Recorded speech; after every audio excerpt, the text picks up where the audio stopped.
মধ্যপ্রাচ্যের পরিস্থিতি এখন একটা বারুদের স্তূপের মতো হয়ে দাঁড়িয়েছে। একদিকে ডোনাল্ড ট্রাম্পের আলটিমেটাম, অন্যদিকে ইরানের সুপ্রিম লিডার আয়াতুল্লাহ খামেনির পাল্টা চ্যালেঞ্জ। পরিস্থিতি এমন পর্যায়ে পৌঁছেছে যে বিশ্ব এখন নিঃশ্বাস বন্ধ করে অপেক্ষা করছে পরের 10 থেকে 15 দিন কি আমরা নতুন কোনো মহাযুদ্ধ দেখতে চলেছি। ট্রাম্পের ডেডলাইন এবং 10 থেকে 15 দিনের আলটিমেটাম। প্রেসিডেন্ট ট্রাম্প এখন আর কোনো রাগঢাক রাখছেন না। তিনি পরিষ্কার জানিয়ে দিয়েছেন যে ইরানকে আগামী 10 থেকে 15 দিনের মধ্যে একটি পরমাণু চুক্তিতে সই করতে হবে। সাংবাদিকরা যখন তাকে জিজ্ঞাসা করলেন যে তিনি কি হামলার চূড়ান্ত সিদ্ধান্ত নিয়ে ফেলেছেন কিনা, ট্রাম্প রহস্যময়ভাবে উত্তর দিলেন, আমি সেটা এখনই বলতে পারছি না, তবে আমাদের বিশাল শক্তিশালী জাহাজগুলো কিন্তু ওই দিকেই যাচ্ছে।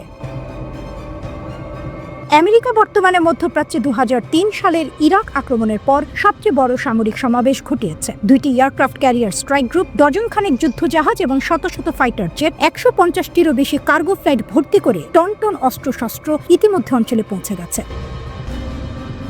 খামেনির চপেটাঘাত এবং ইরানের পাল্টা হুমকি। ডোনাল্ড ট্রাম্পের এই আর্মাডা বা রণতরী বহরকে ইরান কিন্তু একদমই পাত্তা দিচ্ছে না। সুপ্রিম লিডার আয়াতুল্লাহ খামেনি ট্রাম্পকে সরাসরি মূর্খ বলে সম্বোধন করেছেন। তিনি বলেছেন, আমেরিকা বলছে তারা যুদ্ধজাহাজ পাঠিয়েছে, খুব ভালো কথা, কিন্তু এই যুদ্ধজাহাজকে সমুদ্রের তলদেশে পাঠিয়ে দেওয়ার মতো অস্ত্র ইরানের কাছে আছে। খামেনির যুক্তি হলো, আলোচনার আগেই যদি ট্রাম্প ফলাফল ঠিক করে দেন যে এই চুক্তিতে সই করতে হবে, তবে সেই আলোচনার কোনো মানে হয় না। ইরান সাফ জানিয়ে দিয়েছে তারা কোনো চাপের মুখে নতি স্বীকার করবে না।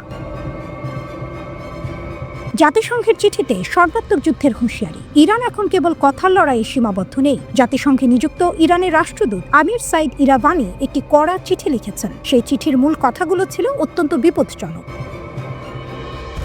টার্গেট মার্কিন বেস। যদি আমেরিকা হামলা চালায়, তবে মধ্যপ্রাচ্যে থাকা সমস্ত মার্কিন সামরিক ঘাঁটি, স্থাপনা এবং সম্পত্তি ইরান বৈধ লক্ষ্যবস্তু হিসেবে গণ্য করবে। বিপর্যয়কর ফলাফল। এই যুদ্ধ কেবল ইরান আমেরিকার মধ্যে সীমাবদ্ধ থাকবে না, বরং পুরো অঞ্চলকে ছাই করে দেবে। ব্রিটেনকে সতর্কবার্তা, ট্রাম্প যদি ব্রিটিশ সামরিক ঘাঁটি ব্যবহার করে হামলা চালান, তবে ইরান তার পাল্লা আরও বাড়াবে।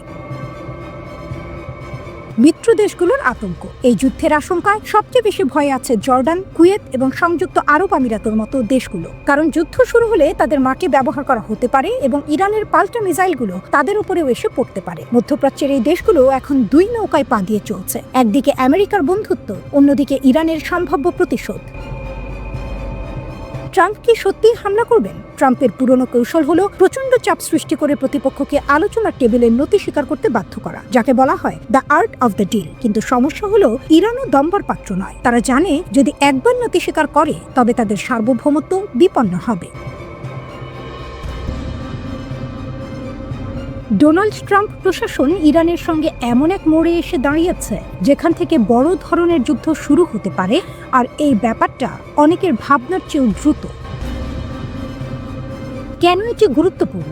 যদি যুক্তরাষ্ট্র ইরানে সামরিক অভিযান শুরু করে, সেটি হবে কয়েক সপ্তাহ ব্যাপী বড় আকারের অভিযান। এটি গত মাসের ভেনেজুয়েলায় সীমিত আঘাতের মতো ছোট অপারেশন হবে না, বরং পূর্ণাঙ্গ যুদ্ধের মতো চেহারা নিতে পারে। সূত্রগুলো বলছে এটি সম্ভবত যুক্তরাষ্ট্র ও ইসরায়েলের যৌথ অভিযান হবে। গত জুনে ইসরায়েলের নেতৃত্বে 12 দিনের যে যুদ্ধ হয়েছিল, যুক্তরাষ্ট্র পরে তাতে যোগ দিয়ে ইরানের ভূগর্ভস্থ পরমাণু স্থাপনায় হামলা চালায়। কিন্তু এবার সম্ভাব্য অভিযান হবে আরও বিস্তৃত এবং ইরানের শাসন ব্যবস্থার জন্য আরও অস্তিত্বগত হুমকি। এমন যুদ্ধ পুরো মধ্যপ্রাচ্যকে কাঁপিয়ে দেবে, আর ট্রাম্পের প্রেসিডেন্সির বাকি 3 বছরের ওপর এর বিশাল প্রভাব পড়বে। জানুয়ারির শুরুতে ইরানে হাজারো বিক্ষোভকারী নিহত হওয়ার ঘটনায় ট্রাম্প হামলার খুব কাছাকাছি গিয়েছিলেন, কিন্তু সেই সুযোগ হাতছাড়া হলে প্রশাসন নেয় 2 ট্র্যাক কৌশল। একদিকে পরমাণু আলোচনা, অন্যদিকে বিশাল সামরিক শক্তি জড়ো করা। অর্থাৎ কূটনীতি চলছে, কিন্তু পেছনে অস্ত্র প্রস্তুত। এই বিলম্ব ও শক্তি প্রদর্শনের ফলে প্রত্যাশা বেড়েছে চুক্তি না হলে আঘাত বড় হবে, আর এখন পর্যন্ত চুক্তির সম্ভাবনা খুবই কম। জেনেভা বৈঠক, আশার আলো নাকি সময় ক্ষেপণ? ট্রাম্পের উপদেষ্টা জ্যারেড কুশনার ও স্টিভ উইটকফ মঙ্গলবার জেনেভায় ইরানের পররাষ্ট্রমন্ত্রী আব্বাস আরাকচির সঙ্গে 3 ঘন্টা বৈঠক করেছেন। দুই পক্ষই বলেছে অগ্রগতি হয়েছে, কিন্তু বাস্তবতা হলো দুই পক্ষের মধ্যে বড় ফাঁক রয়ে গেছে। যুক্তরাষ্ট্রের কর্মকর্তারা খুব আশাবাদী নন। ভাইস প্রেসিডেন্ট জেডি ভ্যান্স বলেছেন কিছু ক্ষেত্রে আলোচনা ভালো হয়েছে, কিন্তু ট্রাম্প যে লাল রেখা ঠিক করেছেন, ইরান এখনও তা মানতে রাজি নয়। তিনি স্পষ্ট করেছেন কূটনীতি স্বাভাবিক সমাপ্তিতে পৌঁছাতে পারে, অর্থাৎ আলোচনা ব্যর্থও হতে পারে। সামরিক প্রস্তুতি কতটা বড়? ট্রাম্পের সামরিক সমাবেশ এখন বিশাল আকার নিয়েছে। দুটি বিমানবাহী রণতরী, ডজন খানেক যুদ্ধ জাহাজ, শত শত ফাইটার জেট, একাধিক আকাশ প্রতিরক্ষা ব্যবস্থা সবে মোতায়েন বা পথে। 150টির বেশি মার্কিন সামরিক কার্গো ফ্লাইট মধ্যপ্রাচ্যে অস্ত্র ও গোলাবারুদ পাঠিয়েছে। গত 24 ঘন্টায় আরও 50টি যুদ্ধ বিমান F-35, F-22 ও F-16 অঞ্চলে গেছে। এটি কোনো ছোট বার্তা নয়, এটি পূর্ণ প্রস্তুতির ইঙ্গিত। ট্রাম্প কি পিছু হটবেন? ইরান নিয়ে দীর্ঘ অচলাবস্থায় অনেক আমেরিকান হয়তো উদাসীন হয়ে পড়েছেন, কিন্তু সূত্র বলছে যুদ্ধ অনেকের ধারণার চেয়ে দ্রুত এবং বড় হতে পারে। ট্রাম্পের ভাষণ ও সামরিক প্রস্তুতি দুটি এমন জায়গায় পৌঁছাচ্ছে যেখান থেকে বড় ছাড় ছাড়া পিছু হটা কঠিন। আর তার স্বভাব অনুযায়ী তিনি সহজে পিছিয়ে যান না। তার উপদেষ্টারাও এটিকে ব্লাফ হিসেবে দেখছেন না। এক উপদেষ্টা বলেছেন বস বিরক্ত হয়ে যাচ্ছেন। আশেপাশের কিছু মানুষ তাকে যুদ্ধের বিরুদ্ধে সতর্ক করছেন, কিন্তু আগামী কয়েক সপ্তাহে সামরিক পদক্ষেপের 90% সম্ভাবনা আছে। সময়সীমা: ইসরায়েলি সরকার নাকি কয়েকদিনের মধ্যেই যুদ্ধের সম্ভাবনার প্রস্তুতি নিচ্ছে। কিছু মার্কিন সূত্র বলছে আরও সময় লাগতে পারে, কেউ বলছে কয়েক সপ্তাহ। কিন্তু মনে রাখুন, গত জুন 19 তারিখেও হোয়াইট হাউস 2 সপ্তাহের সময়সীমা দিয়েছিল। 3 দিন পরেই অপারেশন মিডনাইট হ্যামার শুরু হয়েছিল। মার্কিন বিমানবাহী রণতরী USS জেরাল্ড আর ফোর্ড অঞ্চলে অবস্থান করছে। এর সঙ্গে যুক্ত হয়েছে উন্নত যুদ্ধ বিমান, নজরদারি ব্যবস্থা। প্রশ্ন উঠছে, যুক্তরাষ্ট্র কি ইরানে হামলার প্রস্তুতি নিচ্ছে? রাজনৈতিক বিশ্লেষক অ্যান্ড্রু ল্যাথাম সতর্ক করে বলেছেন, ইরানের বিরুদ্ধে সামরিক অভিযান মানে প্যান্ডোরার বাক্স খুলে দেয়া। অর্থাৎ একবার শুরু হলে পরিস্থিতি এমন জায়গায় যেতে পারে যা আর নিয়ন্ত্রণ করা যাবে না। প্রথমে সামরিক বাস্তবতা বুঝি। যুক্তরাষ্ট্রের হাতে আছে B-2 স্পিরিট বা B-52 স্ট্র্যাটোফোর্ট স্ট্রেস এর মতো শক্তিশালী বোমারু বিমান। প্রযুক্তিগতভাবে তারা ইরানের পারমাণবিক স্থাপনা বা ক্ষেপণাস্ত্র ঘাঁটিতে বড় ধরনের আঘাত হানতে সক্ষম। কয়েক ঘন্টার অভিযানে বহু স্থাপনা ধ্বংস করা সম্ভব। কিন্তু প্রশ্ন হলো, এরপর কি? পারমাণবিক প্রযুক্তি কোনো বিল্ডিং নয় যে ভেঙে ফেললেই শেষ। বিজ্ঞানী, জ্ঞান, অভিজ্ঞতা এসব তো থেকে যায়। ইতিহাস দেখুক, ইরাক বা লিবিয়ার পতনের পর কি হয়েছে। নিরাপত্তাহীনতা বেড়েছে। লেথামের মতে, যদি ইরানে হামলা হয় তাহলে তেহরান হয়তো আরও দ্রুত পারমাণবিক অস্ত্র তৈরির পথে এগোবে, কারণ তারা মনে করবে অস্তিত্ব রক্ষার একমাত্র উপায় এটি। এখানেই শেষ নয়। ইরানের শক্তি শুধু নিজস্ব সেনাবাহিনী নয়, তাদের বিশাল প্রক্সি নেটওয়ার্ক। লেবাননের হিজবুল্লাহ, ইয়েমেনের হুথি, এদের সক্রিয় করা হলে যুদ্ধের পরিধি হঠাৎই বেড়ে যাবে। লোহিত সাগর, ইসরায়েল সীমান্ত, পারস্য উপসাগর সব জায়গায় অস্থিরতা ছড়িয়ে পড়তে পারে। এখন আসি অর্থনৈতিক প্রভাবের কথায়।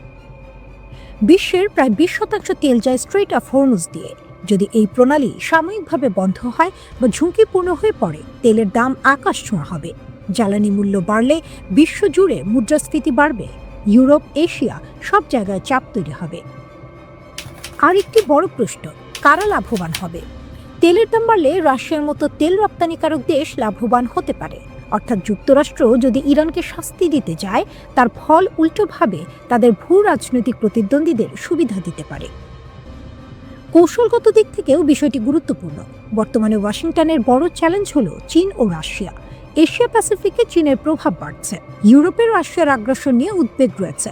এই সময়ে যদি যুক্তরাষ্ট্র মধ্যপ্রাচ্যে বড় যুদ্ধে জড়িয়ে পড়ে, তাহলে তাদের সেরা যুদ্ধবিমান, রণতরী, গোয়েন্দা ব্যবস্থা সেখানেই আটকে যাবে। একে বলে স্ট্র্যাটেজিক ওভারস্ট্রেচ।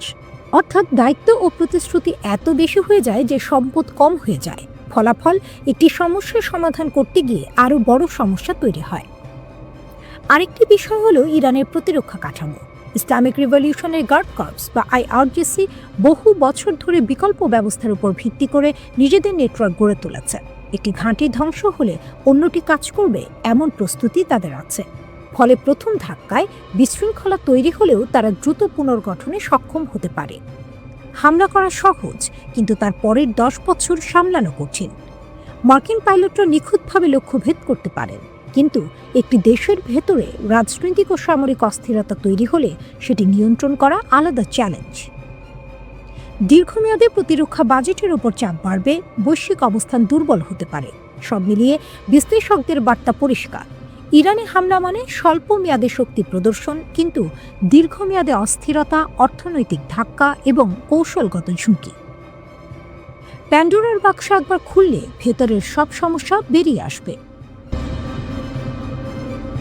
ইরান কি তার শেষ কার্ড খেলতে যাচ্ছে? গত 2 বছরে মধ্যপ্রাচ্যের রাজনীতিতে ইরান একের পর এক ধাক্কা খেয়েছে। লেবাননে হিজবুল্লাহর শক্তি কমেছে, সিরিয়ায় দীর্ঘদিনের মিত্র বাশার আল আসাদের পতন হয়েছে, আর ইসরায়েলের সঙ্গে সরাসরি 12 দিনের যুদ্ধে বিপ্লবী গার্ড কোরের শীর্ষ কমান্ডারদের হারিয়েছে তেহরান। এই পরিস্থিতিতে ইরান তার আঞ্চলিক প্রভাব ধরে রাখতে নতুন হিসাব কষছে। বিশ্লেষকদের মতে তেহরান এখন ইরাককে কেন্দ্র করে তার প্রক্সি নেটওয়ার্ক সক্রিয় করার পথে হাঁটছে। সাম্প্রতিক সময়ে ইরাকের রাস্তায় স্বেচ্ছাসেবক নিয়োগের হিড়িক এবং প্রকাশ্য ক্ষেপণাস্ত্র মহড়া এই বার্তাই দিচ্ছে। প্রশ্ন হলো, কেন ইরাক? গত কয়েক বছরে ইরান সচেতনভাবে ইরাকি মিলিশিয়াদের বড় কোনো যুদ্ধে জড়ায়নি। কারণ ছিল কৌশলগত। ইরান চেয়েছিল সীমান্তের সবচেয়ে কাছের এবং সবচেয়ে বিশ্বস্ত এই শক্তিকে শেষ মুহূর্তের জন্য সংরক্ষণ করতে, যেন প্রয়োজনে এটি ঢাল হিসেবে ব্যবহার করা যায়। কিন্তু এখন পরিস্থিতি বদলাচ্ছে। ওয়াশিংটন ও তেহরানের মধ্যে সামরিক উত্তেজনা বেড়েছে। এই প্রেক্ষাপটে বদর অর্গানাইজেশন, কাতাইব হিজবুল্লাহ এবং হারাকাত আল নুজাবার মতো গোষ্ঠীগুলো প্রকাশ্যে যুদ্ধের ঘোষণা দিয়েছে। এমনকি আউলিয়া আল দাম নামে একটি গোষ্ঠী ভূগর্ভস্থ টানেলে বিশাল ক্ষেপণাস্ত্র ভাণ্ডারের ভিডিও প্রকাশ করেছে। এটি শুধু প্রচারণা নয়, এটি শক্তি প্রদর্শন। ইরাকি বিশ্লেষক আলা আল নাসুয়া মনে করেন, ইরান ইরাককে শুধু প্রতিবেশী হিসেবে দেখে না, বরং নিজেদের জাতীয় নিরাপত্তার অংশ হিসেবে বিবেচনা করে। ইরাকের ভৌগোলিক অবস্থান কৌশলগতভাবে অত্যন্ত গুরুত্বপূর্ণ। তার উপর দেশটির রাজনীতিতে তেহরানের প্রভাব রয়েছে। এই দুই বিষয় মিলিয়ে ইরান চাইলে পুরো অঞ্চলের সামরিক ভারসাম্য নেড়ে দিতে পারে। তেহরানের কৌশল পরিষ্কার। যদি ইরানের ভূখণ্ডে সরাসরি মার্কিন হামলা হয়, তাহলে ইরাকি মিলিশিয়াদের ব্যবহার করে উপসাগরীয় দেশগুলোতে থাকা মার্কিন ঘাঁটি ও ইসরায়েলি লক্ষ্যবস্তুতে আঘাত হানা হবে। মানে যুদ্ধকে সীমিত না রেখে পুরো অঞ্চলে ছড়িয়ে দেওয়া হবে। কিন্তু এই পরিকল্পনার বড় ঝুঁকি আছে। ইরাক নিজেই সরাসরি সংঘাতে জড়িয়ে পড়তে পারে। প্রধানমন্ত্রী মোহাম্মদ শিয়া আল সুদানি বারবার বলেছেন, তিনি ইরাককে আঞ্চলিক সংঘাত থেকে দূরে রাখতে চান, কিন্তু মিলিশিয়াদের সমান্তরাল কার্যক্রম বাগদাদের সার্বভৌমত্বকে প্রশ্নের মুখে ফেলছে। আন্তর্জাতিক নিরাপত্তা বিশ্লেষক আমের আল সাবাইলেহ বলছেন, ইরাকের তথাকথিত প্রতিরোধের অক্ষ কৌশল অনেকটাই ভেঙে পড়েছে। সিরিয়া ও লেবাননের ফ্রন্ট আগের মতো কার্যকর নয়, ইয়েমেনের হুথিরা দূরে, ফলে ইরাক এখন ইরানের হাতে থাকা সবচেয়ে কার্যকর এবং টেকসই কার্ড। এদিকে আরেকটি গুরুত্বপূর্ণ বার্তা এসেছে মস্কো থেকে। ইসলামী বিপ্লবের ৪৭তম বার্ষিকীতে ইরানের প্রেসিডেন্ট মাসুদ পেজেশকিয়ানকে শুভেচ্ছা জানিয়েছেন রাশিয়ার প্রেসিডেন্ট ভ্লাদিমির পুতিন। তিনি তেহরানের সার্বভৌমত্ব ও বৈধ স্বার্থ রক্ষায় মস্কোর সমর্থন পুনর্ব্যক্ত করেছেন। মস্কো বলেছে, বর্তমান সংকটময় আন্তর্জাতিক পরিস্থিতিতে তারা ইরানের নিরাপত্তা নিশ্চিত করার প্রচেষ্টাকে সমর্থন করে। পাশাপাশি কৌশলগত সহযোগিতা আরও জোরদার করার কথাও বলা হয়েছে। অর্থাৎ ইরান একা নয়, এমন বার্তাও দেওয়া হচ্ছে। সব মিলিয়ে চিত্রটা জটিল। একদিকে চাপ, অন্যদিকে জোট। একদিকে প্রক্সি শক্তি, অন্যদিকে সরাসরি যুদ্ধের আশঙ্কা। প্রশ্ন হলো, ইরান কি সত্যিই তার শেষ কার্ড খেলতে যাচ্ছে?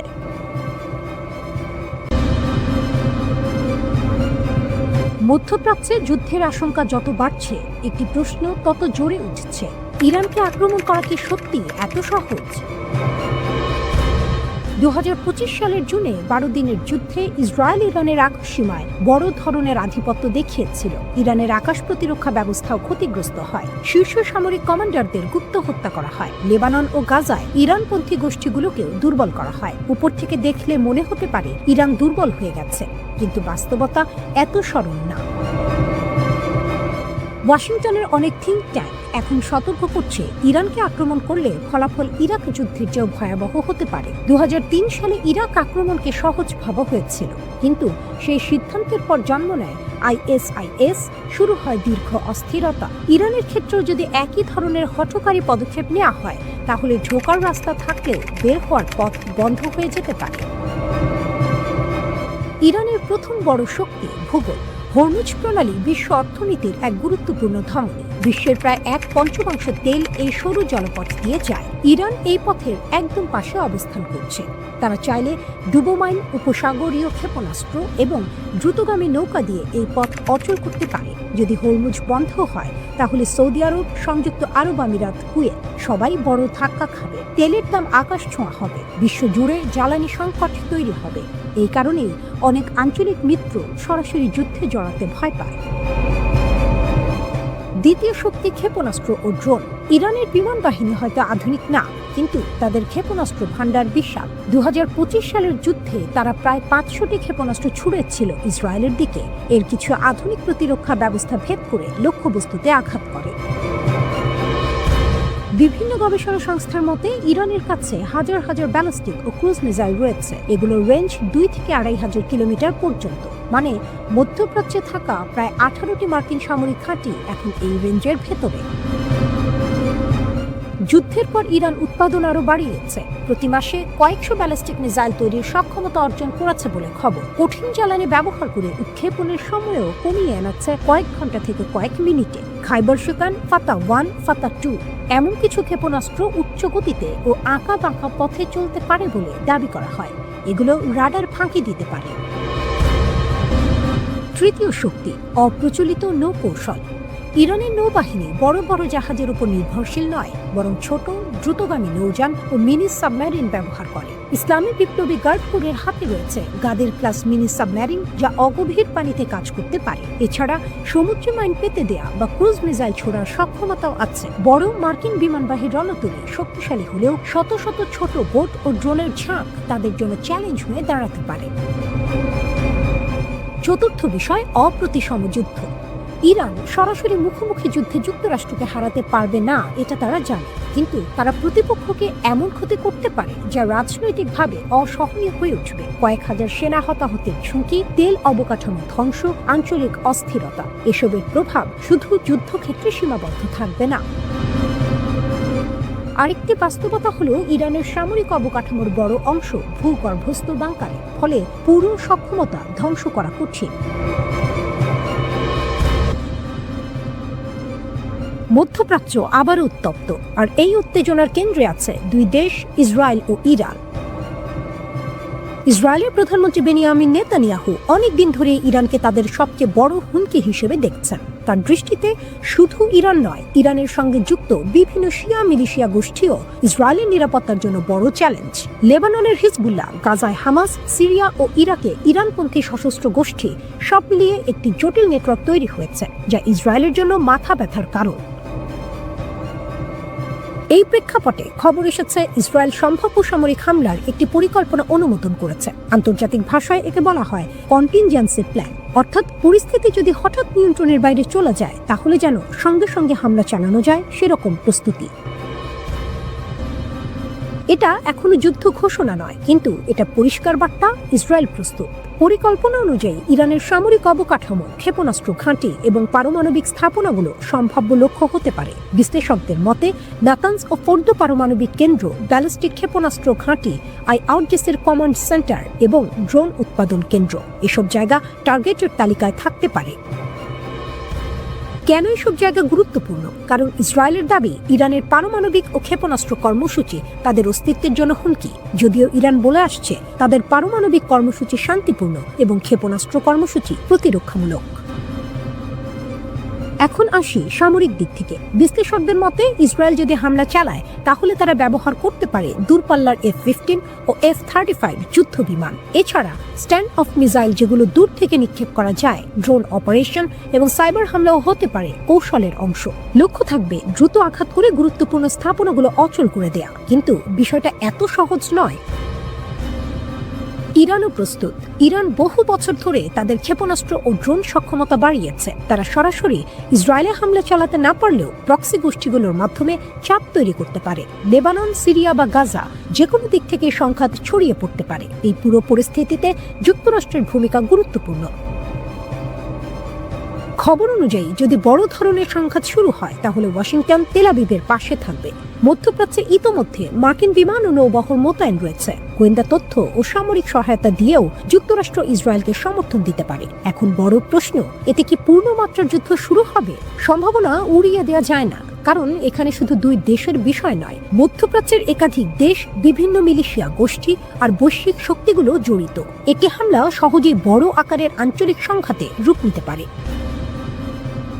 নেতানিয়াহু রাজনৈতিকভাবেও একটি বার্তা দিতে চাইছেন। তিনি ইরানের বিরুদ্ধে কঠোর অবস্থান নিতে সক্ষম। অন্যদিকে ইরানও বারবার বলছে তারা চাপের কাছে মাথা নত করবে না। ফলে পরিস্থিতি এখন খুব সূক্ষ্ম। সবাই প্রস্তুত, কিন্তু কেউই প্রথমে বড় ভুল করতে চায় না। কারণ একবার যুদ্ধ শুরু হলে তার প্রভাব শুধু ইসরায়েল বা ইরানে সীমাবদ্ধ থাকবে না, পুরো মধ্যপ্রাচ্য কেঁপে উঠতে পারে। ঠিক কি ঘটছে? যুক্তরাষ্ট্র আর ইরানের মধ্যে দুই দেশ কথা বলছে, আবার যুদ্ধের হুমকিও দিচ্ছে। কূটনীতি চলছে, কিন্তু সমুদ্রে দাঁড়িয়ে আছে যুদ্ধ জাহাজ। ইরানের সংসদ সদস্য মাহমুদ নাবান দাবি করেছেন, ওমান আলোচনার আগে ডোনাল্ড ট্রাম্প নাকি একটি গোপন প্রস্তাব পাঠিয়েছিলেন। প্রস্তাবটা ছিল অবাক করার মতো। ট্রাম্প নাকি বলেছিলেন, আমাকে ইরানে 1-2টি জায়গায় আঘাত করতে দিন, আপনারা জবাব দেবেন, তারপর সব শেষ। অর্থাৎ একটি নিয়ন্ত্রিত সংঘর্ষ, হিসেব করে মারামারি, তারপর থামা। ইরানের দাবি, তারা সরাসরি এই প্রস্তাব প্রত্যাখ্যান করেছে। নবান বলেছেন, আপনারা যদি সামান্য ভুল করেন, আমরা 3 থেকে 4 হাজার হতাহতের জবাব দেব। এই বক্তব্য সত্য কিনা ওয়াশিংটন বা ট্রাম্প কেউই এখনো মন্তব্য করেননি, কিন্তু এই দাবি একটি জিনিস পরিষ্কার করে, দুই দেশের মধ্যে পর্দার আড়ালে কঠিন বার্তা আদান প্রদান চলছে। যুদ্ধ নিয়ে কথা হচ্ছে সংখ্যায়, হিসাব করে, ঠান্ডা মাথায়। এদিকে প্রকাশ্যে কি হচ্ছে?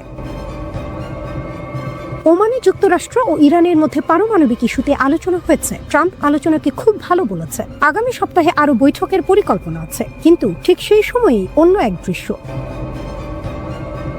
ট্রাম্পের প্রধান ইরান আলোচক স্টিভ উইটকফ এবং জ্যারেড কুশনার গিয়েছেন যুক্তরাষ্ট্রের বিমানবাহী রণতরী USS আব্রাহাম লিঙ্কনের ডেকে। আব্রাহাম লিঙ্কন কোনো সাধারণ জাহাজ নয়, এটি যুক্তরাষ্ট্রের অন্যতম শক্তিশালী বিমানবাহী রণতরী। এর উপস্থিতি আরব সাগরে মানে কূটনীতির পেছনে আছে সামরিক শক্তি।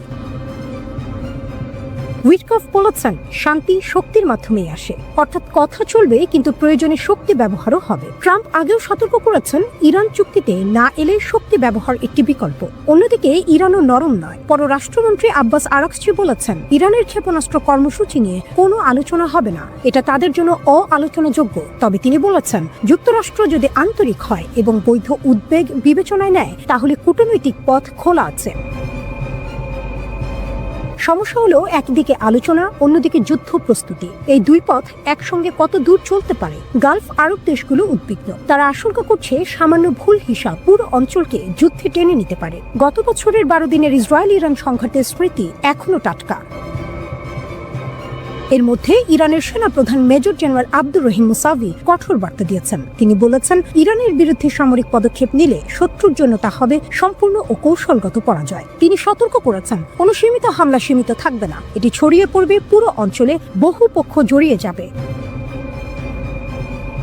ইরান বলছে, তাদের বিমান বাহিনী এখন সর্বোচ্চ প্রস্তুত অবস্থায়, যে কোনো হুমকির জবাব দ্রুত ও সমন্বিতভাবে দেওয়া হবে। আক্রমণকারী ও তাদের সমর্থকদের উপর ভারী ও অপূরণীয় ক্ষতি চাপিয়ে দেওয়া হবে।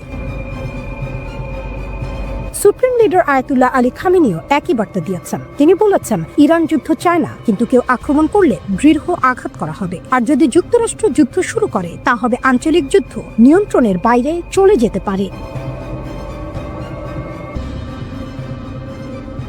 ইরান এবার খুব স্পষ্ট করে একটি লাল দাগ টেনে দিয়েছে। পররাষ্ট্রমন্ত্রী আব্বাস আরাকচি পরিষ্কার ভাষায় বলেছেন, ইরান তার প্রতিবেশী দেশগুলোতে আক্রমণ করতে চায় না, কিন্তু যদি যুক্তরাষ্ট্র ইরানে হামলা করে, তাহলে মধ্যপ্রাচ্যে যেখানে যেখানে মার্কিন ঘাঁটি আছে, সেগুলো বৈধ লক্ষ্যবস্তু হবে। আল জাজিরাকে দেওয়া সাক্ষাৎকারে তিনি বলেন, ইরান সরাসরি আমেরিকার মূল ভূখণ্ডে আঘাত করতে পারবে না, কিন্তু ইরাক, কাতার, বাহরাইন বা অন্যান্য দেশে যেখানে মার্কিন সেনা মোতায়েন আছে, সেখানে জবাব দিতে পারবে এবং দেবে। এই বক্তব্যের কেন্দ্রে আছে ইরানের পারমাণবিক কর্মসূচি। আরাকচি স্পষ্ট করেছেন, ইরান তাদের সমৃদ্ধ ইউরেনিয়াম দেশের ভেতরেই রাখবে। কত শতাংশ সমৃদ্ধ করা হবে সেটা নির্ধারণ করবে তাদের জাতীয় প্রয়োজন অনুযায়ী। তার ভাষায়, ইউরেনিয়াম সমৃদ্ধকরণ ইরানের অধিকার এবং এটি নিয়ে কোনো আপোষ হবে না।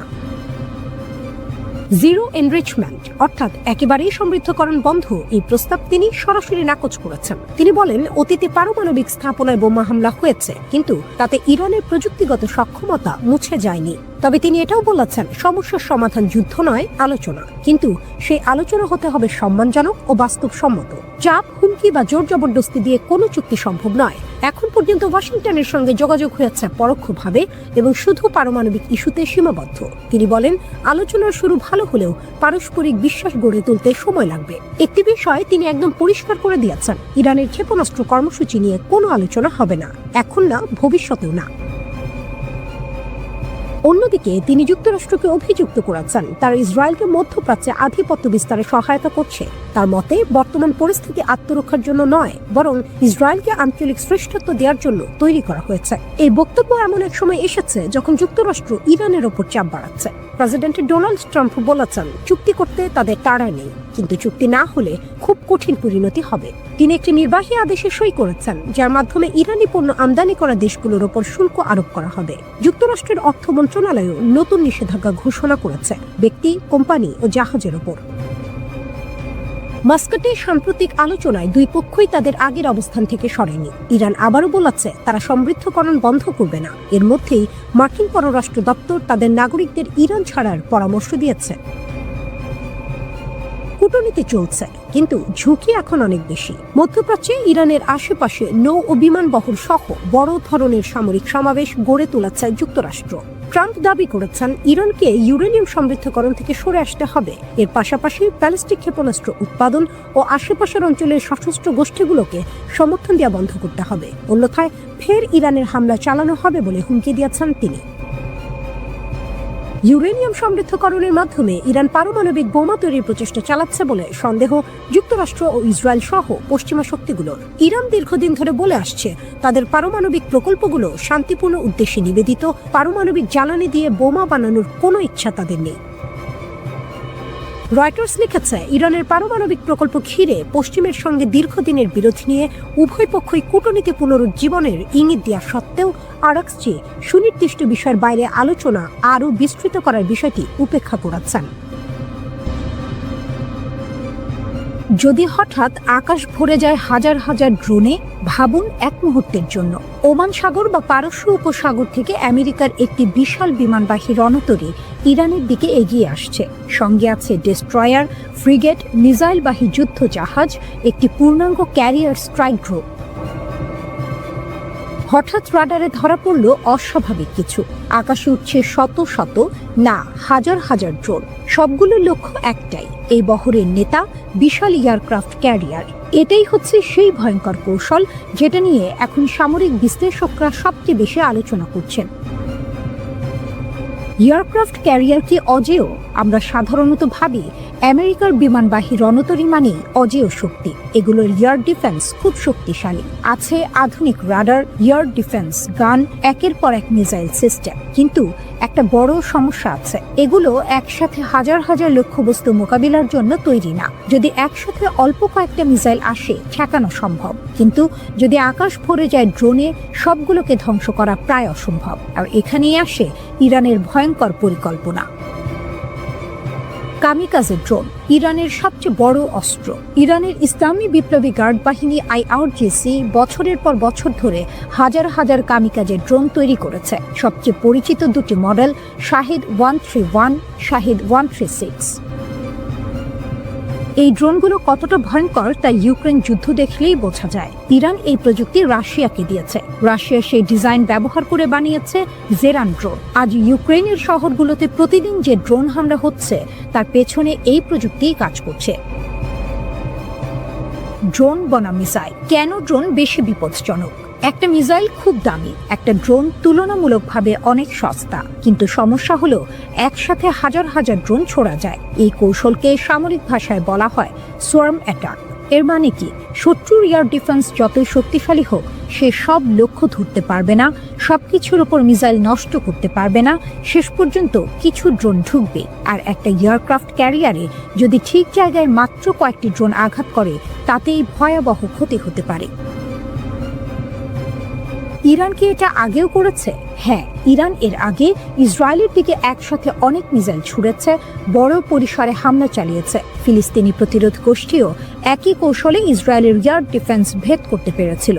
এখন সামরিক বিশ্লেষকরা বলছেন ইরান এই একই পদ্ধতি আমেরিকার বিমানবাহী রণতরীর বিরুদ্ধে ব্যবহার করতে পারে। এই দাবি তুলেছে সামরিক বিষয়ক ওয়েবসাইট ডিফেন্স সিকিউরিটি এশিয়া। ঝুঁকিতে কত বড় সম্পদ! এই মুহূর্তে মধ্যপ্রাচ্যে রয়েছে USS আব্রাহাম লিঙ্কন এবং আসার কথা আছে USS রুজভেল্ট। প্রতিটি এয়ারক্রাফট ক্যারিয়ারের দাম কয়েক বিলিয়ন ডলার। শুধু টাকার দিক থেকেই না, এগুলো আমেরিকার সামরিক অহংকারের প্রতীক।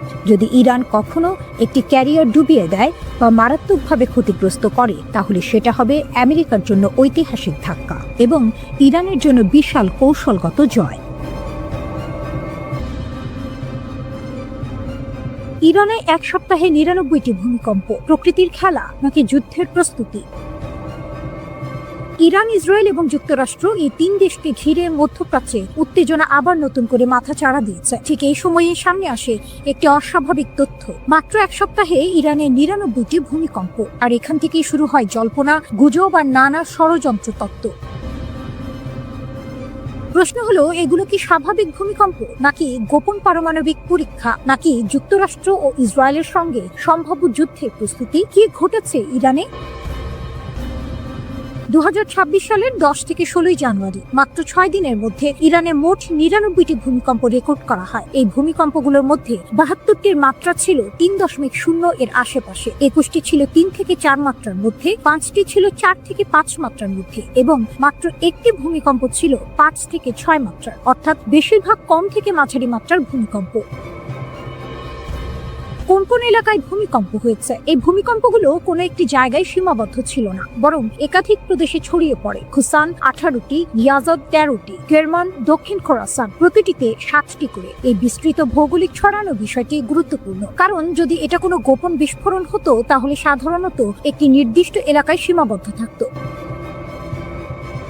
ইস্পাহান কেন এত গুরুত্বপূর্ণ? এখানেই শুরু হয় রাজনৈতিক বার্তা। ইস্পাহান প্রদেশে রয়েছে ইরানের গুরুত্বপূর্ণ পারমাণবিক স্থাপনা। এই জায়গায় রয়েছে গবেষণা রিঅ্যাক্টর, পারমাণবিক ল্যাব, জ্বালানি প্রস্তুত কেন্দ্র। আর এখানেই সমস্যা। ২০২৫ সালের জুন মাসে যুক্তরাষ্ট্র দাবি করেছিল তারা ইরানের ৩টি পারমাণবিক স্থাপনায় হামলা চালিয়েছে, যার একটি ছিল ইস্পাহান। সে অভিযানের নাম ছিল অপারেশন মিডনাইট হ্যামার। তাই এখন যখন ইস্পাহানের আশেপাশে ভূমিকম্প হচ্ছে, তখন সন্দেহ আরো বেড়ে যাচ্ছে। ট্রাম্প বনাম ইরান, হত্যার হুমকি ও যুদ্ধের ভাষা। এই ভূমিকম্পের খবর এমন এক সময় এসেছে যখন রাজনৈতিক উত্তেজনা চরমে। ডোনাল্ড ট্রাম্প হুঁশিয়ারি দিয়েছেন, আমাকে হত্যা করা হলে ইরানকে পৃথিবীর মানচিত্র থেকে মুছে দেওয়া হবে। অন্যদিকে ইরান বলেছে, খামেনিকে আঘাত করলে হাত কেটে নেওয়া হবে। এ ধরনের ভাষা সাধারণত যুদ্ধের আগের সময়েই শোনা যায়। ইসরায়েলেও ভূমিকম্প আরো সন্দেহ। ১৪ জানুয়ারি ইসরায়েলে ৪.২ মাত্রার ভূমিকম্প হয়। এর কেন্দ্র ছিল ডিমোনা পারমাণবিক স্থাপনার কাছাকাছি। এই ঘটনাও নতুন প্রশ্ন তোলে। ডিমোনা ইসরায়েলের গোপন পারমাণবিক কর্মসূচির কেন্দ্র বলে মনে করা হয়। সেখানে আগে থেকেই নিরাপত্তা মহড়া চলছিল। ভূমিকম্পের পর সাইরেন বেজে ওঠে, আতঙ্ক ছড়িয়ে পড়ে। কিছু বিশ্লেষক দাবি করেন ইসরায়েল হয়তো পারমাণবিক কার্যকলাপ বাড়াচ্ছে, যদিও এর কোনো প্রমাণ এখনো নেই। তাহলে সত্যিটা কি? এখন সবচেয়ে গুরুত্বপূর্ণ প্রশ্ন, এগুলো কি প্রকৃতির স্বাভাবিক ঘটনা নাকি গোপন সামরিক তৎপরতা? ভূতাত্ত্বিকদের মতে ইরান ও ইসরায়েল দুটোই ভূমিকম্প প্রবণ এলাকায় অবস্থিত। ছোট ছোট ভূমিকম্প একসাথে হওয়াকে বলা হয় সাইসমিক স্টর্ম। এটি অনেক সময় স্বাভাবিকভাবেই ঘটে, কিন্তু রাজনীতি যখন উত্তপ্ত থাকে তখন প্রতিটি প্রাকৃতিক ঘটনাও রাজনৈতিক অর্থ পেয়ে যায়। কিন্তু এখন পর্যন্ত কোনো প্রমাণ নেই যে এই ভূমিকম্পগুলো পারমাণবিক পরীক্ষা বা যুদ্ধ প্রস্তুতির ফল। মধ্যপ্রাচ্যে আবারও যুদ্ধের আশঙ্কা ঘনীভূত হচ্ছে। যুক্তরাষ্ট্র, ইসরায়েল আর ইরান এই তিন পক্ষকে ঘিরে এমন এক উত্তেজনা তৈরি হয়েছে যেখানে সামান্য ভুল হিসাব থেকেই শুরু হতে পারে আরেকটি বড় যুদ্ধ। ইরানের বিপ্লবী গার্ড বাহিনী IRGC এর প্রধান commander major general Mohammad Pakpour সরাসরি সতর্কবার্তা দিয়েছেন যুক্তরাষ্ট্র ও ইসরায়েলকে। ইরানের রাষ্ট্রীয় টেলিভিশন প্রেস টিভিতে তিনি বলেন, ইরানের সেনারা এখন সর্বোচ্চ সতর্কতায় আছে আর তাদের হাত ট্রিগারে। যদি কোনো হামলা হয় ইরান ১ সেকেন্ডও দেরি করবে না। পাকপুর বলেন, যুক্তরাষ্ট্র আর ইসরায়েল যেন ইতিহাস থেকে শিক্ষা নেয়। তিনি ইঙ্গিত দেন আগের এক ১২ দিনের যুদ্ধে যেখানে শত্রুপক্ষ বড় ক্ষতির মুখে পড়েছিল। তার ভাষায়, যদি আবার কোনো ভুল হিসাব করা হয় তাহলে শাস্তি হবে আরো বেশি যন্ত্রণাদায়ক, আর এমন হবে যার জন্য পরে শুধু অনুশোচনা ছাড়া কিছুই থাকবে না। তিনি আরো বলেন, ইরান আগের যে কোনো সময়ের তুলনায় এখন অনেক বেশি শক্তিশালী প্রতিরক্ষা ব্যবস্থা গড়ে তুলেছে। দেশের সীমান্ত রক্ষা, আকাশ প্রতিরক্ষা আর পাল্টা হামলার ক্ষমতা সবই এখন অভূতপূর্ব পর্যায়ে। হঠাৎ এত কড়া ভাষা কেন? এর পেছনে বড় কারণ ডোনাল্ড ট্রাম্প। ইরানের পররাষ্ট্রমন্ত্রী আব্বাস আরাগচি সম্প্রতি ট্রাম্পের বক্তব্যের তীব্র সমালোচনা করেছেন। তিনি বলেছেন, ট্রাম্পের কথাবার্তা এই মুহূর্তে উস্কানিমূলক ও দায়িত্বজ্ঞানহীন। আরাগচির দাবি, ট্রাম্পের লাগাতার হুমকি আসলে উগ্রপন্থী গোষ্ঠীগুলোকে আরো সাহস দিচ্ছে। এই বক্তব্যগুলো সন্ত্রাসী নেটওয়ার্কগুলোর জন্য এক ধরনের মোটিভেশন হয়ে উঠছে। এর আগেও ইরানের এক শীর্ষ সামরিক কর্মকর্তা সরাসরি ওয়াশিংটনকে সতর্ক করে দিয়েছিলেন, ইরানের সর্বোচ্চ নেতা আয়াতুল্লাহ আলী খামেনির বিরুদ্ধে কোনো পদক্ষেপ নিলে তার ফল ভয়াবহ হবে। এই প্রেক্ষাপটেই আসে ইরানের সবচেয়ে কড়া বার্তা। এক ইরানি জেনারেল বলেন, আমরা ট্রাম্পের চিৎকারকে গুরুত্ব দিই না, কিন্তু তিনি জানেন যদি আমাদের নেতার দিকে কেউ হাত বাড়ায় তাহলে সেই হাত শুধু কাটা হবে না, আমরা তাদের পুরো দুনিয়ায় আগুনে জ্বালিয়ে দেব। তিনি আরো বলেন, শত্রুপক্ষের জন্য এই অঞ্চলে কোনো নিরাপদ জায়গা থাকবে না। ইরানের ভূখণ্ডের 1 ইঞ্চিও যদি লঙ্ঘন করা হয় তাহলে হুমকি বড় হওয়ার আগেই তা ধ্বংস করা হবে। অন্য পাশে যুক্তরাষ্ট্রও বসে নেই। মার্কিন সেন্ট্রাল কমান্ড জানিয়েছে মধ্যপ্রাচ্যে আরও যুদ্ধ বিমান মোতায়েন করা হচ্ছে। বিশ্লেষকদের মতে এটা স্পষ্ট ইঙ্গিত ওয়াশিংটন সম্ভাব্য সংঘাতের জন্য প্রস্তুতি নিচ্ছে। এই উত্তেজনার মাঝেই আরেকটি অদ্ভুত ঘটনা ঘটে। 20 থেকে 21 জানুয়ারির রাতে ডোনাল্ড ট্রাম্পের বিমান মাঝপথে যান্ত্রিক সমস্যার পরে তিনি বাধ্য হন বিমান বদলাতে। মেরিল্যান্ডের জয়েন্ট বেস ইন রুজে ফিরে গিয়ে অন্য বিমানে যাত্রা শুরু করেন। ট্রাম্প তখন যাচ্ছিলেন সুইজারল্যান্ডের ডাভোসে 2026 সালে ওয়ার্ল্ড ইকোনমিক ফোরামে যোগ দিতে। এই ঘটনার কয়েক ঘন্টা আগে ট্রাম্প ইরানকে আবার হুঁশিয়ারি দিয়েছিলেন। তার ভাষায়, যদি কিছু ঘটে পুরো দেশটাই উড়িয়ে দেওয়া হবে। আমার খুব কঠোর নির্দেশ আছে, কিছু হলেই তারা পৃথিবীর মানচিত্র থেকে মুছে যাবে। একদিকে ইরান বলছে তারা প্রস্তুত, ট্রিগারে হাত। অন্যদিকে যুক্তরাষ্ট্র বলছে হামলা হলে ধ্বংস অনিবার্য। এই মুহূর্তে মধ্যপ্রাচ্যে দাঁড়িয়ে আছে এক ভয়ঙ্কর মোড়ে। এটা হয় শক্তি দেখিয়ে যুদ্ধ ঠেকানোর খেলা, না হয় এমন এক সংঘাতের শুরু যার প্রভাব পুরো বিশ্বে ছড়িয়ে পড়তে পারে। ইরান ও যুক্তরাষ্ট্রের মধ্যে উত্তেজনা আবারও বিপজ্জনক পর্যায়ে পৌঁছেছে। দুপক্ষের বক্তব্যে এখন আর কূটনৈতিক ভাষা নেই, আছে সরাসরি হুমকি, পাল্টা হুমকি এবং শক্তি প্রদর্শন। প্রশ্ন হচ্ছে, এই উত্তেজনা কি আবার যুদ্ধের দিকে গড়াচ্ছে? ইরানের সশস্ত্র বাহিনীর মুখপাত্র জেনারেল আবুল ফাজল শাখারি সরাসরি বলেছেন, ট্রাম্পের হুমকিকে আমরা খুব একটা গুরুত্ব দিই না, কিন্তু যদি আমাদের সর্বোচ্চ নেতার দিকে কোনো আক্রমণাত্মক হাত বাড়ানো হয় তাহলে সেই হাত কেটে ফেলা হবে। শুধু তাই নয়, তিনি আরও বলেন, আমরা তাদের শান্তি ও নিরাপত্তা কেড়ে নেব, তাদের পৃথিবী আগুনে পুড়বে। এই বক্তব্য এসেছে এমন এক সময়ে যখন ডোনাল্ড ট্রাম্প প্রকাশ্যে বলেছেন ইরানের নেতৃত্ব পরিবর্তনের প্রয়োজন আছে। অর্থাৎ শুধু নীতি পরিবর্তন নয়, শাসন ব্যবস্থাই বদলাতে হবে, এমন ইঙ্গিত দিয়েছেন তিনি। ইরান এই মন্তব্যকে সরাসরি শাসক গোষ্ঠীর ওপর আঘাত হিসেবে দেখছেন। ট্রাম্প দাবি করেছেন ইরানে 800-এর বেশি মানুষকে ফাঁসি দেওয়ার পরিকল্পনা ছিল। যুক্তরাষ্ট্র কড়া বার্তা দেওয়ার পর তেহরান সেই পরিকল্পনা থেকে সরে আসে। ট্রাম্প বলেন, আমরা জানিয়ে দিয়েছিলাম এটা হলে খুব খারাপ দিন আসবে। এরপর তারা কাউকে ফাঁসি দেয়নি। তবে তিনি এটাও বলেছেন, ভবিষ্যতে কি হবে সেটা বলা যায় না। অর্থাৎ সামরিক বিকল্প এখনও পুরোপুরি বন্ধ নয়। এই উত্তেজনার মূল কারণ শুরু হয় গত বছরের 28 ডিসেম্বর। ইরানে অর্থনৈতিক সংকট, মুদ্রার ব্যাপক পতন ও বেকারত্বের কারণে দেশ জুড়ে বিক্ষোভ শুরু হয়। সরকার কঠোর হাতে তা দমন করে। যুক্তরাষ্ট্রভিত্তিক মানবাধিকার সংস্থাগুলোর দাবি, এই দমনে অন্তত 4510 জন নিহত হয়েছে। ইরানের সর্বোচ্চ নেতা আয়াতুল্লাহ আলী খামেনি এসব মৃত্যুর জন্য সরাসরি যুক্তরাষ্ট্রকে দায়ী করেছেন। তিনি ট্রাম্পকে অপরাধী আখ্যা দিয়ে বলেছেন, যুক্তরাষ্ট্রই এই অস্থিরতা উস্কে দিয়েছে। এই পরিস্থিতিতে আরেকটি গুরুতর আশঙ্কার কথা বলেছেন আন্তর্জাতিক বিশ্লেষকরা। সাবেক পারমাণবিক অস্ত্র পরিদর্শক ডেভিড অলব্রাইট বলেছেন, ইরানের ভেতরে যদি দীর্ঘদিন বিশৃঙ্খলা চলতে থাকে তাহলে দেশটি তার পারমাণবিক স্থাপনাগুলো সুরক্ষিত রাখতে ব্যর্থ হতে পারে। ইন্টারনেট বন্ধ, প্রশাসনিক অচলাবস্থা, সব মিলিয়ে পারমাণবিক নিরাপত্তা ঝুঁকির মুখে পড়তে পারে। এর মধ্যে ইসরায়েল নতুন করে হুঁশিয়ারি দিয়েছে। গত বছর ইরান ও ইসরায়েলের মধ্যে 12 দিনের যুদ্ধ হয়েছিল। সেই অভিজ্ঞতা সামনে রেখে ইসরায়েল বলছে, ইরান যদি আবার ভুল হিসাব করে হামলা চালায় তাহলে এমন শক্তি দিয়ে জবাব দেওয়া হবে যা ইরান আগে কখনো দেখেনি। ইরানও কেবল সামরিক ভাষায় সীমাবদ্ধ নেই, তারা এবার আইনি পথে হাঁটছে। তেহরান ঘোষণা দিয়েছে, যুক্তরাষ্ট্র ও ইসরায়েলের বিরুদ্ধে আন্তর্জাতিক আদালতে মামলা করার প্রস্তুতি চলছে। দেশ জুড়ে বিশেষ তদন্ত দল গঠন করা হয়েছে। যুদ্ধকালীন ক্ষয়ক্ষতি, নিহতদের তথ্য, সাক্ষ্য সব সংগ্রহ করা হচ্ছে। একই সঙ্গে দেশের ভেতরে নিয়ন্ত্রণ আরও কড়া করা হয়েছে।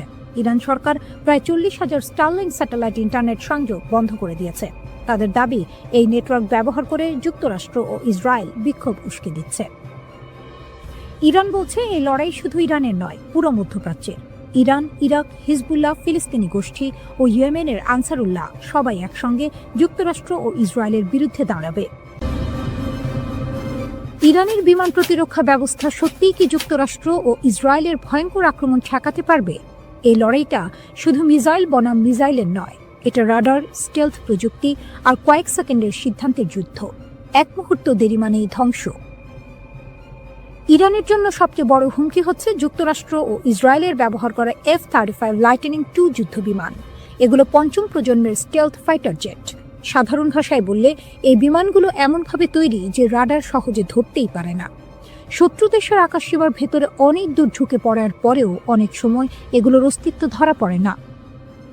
2024 সালের অক্টোবরে ইসরায়েল যখন ইরানের গুরুত্বপূর্ণ সামরিক স্থাপনায় হামলা চালায়, তখন আন্তর্জাতিক বিভিন্ন রিপোর্টে বলা হয় ইসরায়েলি যুদ্ধবিমানগুলো ইরানের আকাশ প্রতিরক্ষা এড়িয়ে সরাসরি লক্ষ্যবস্তুতে আঘাত হানে।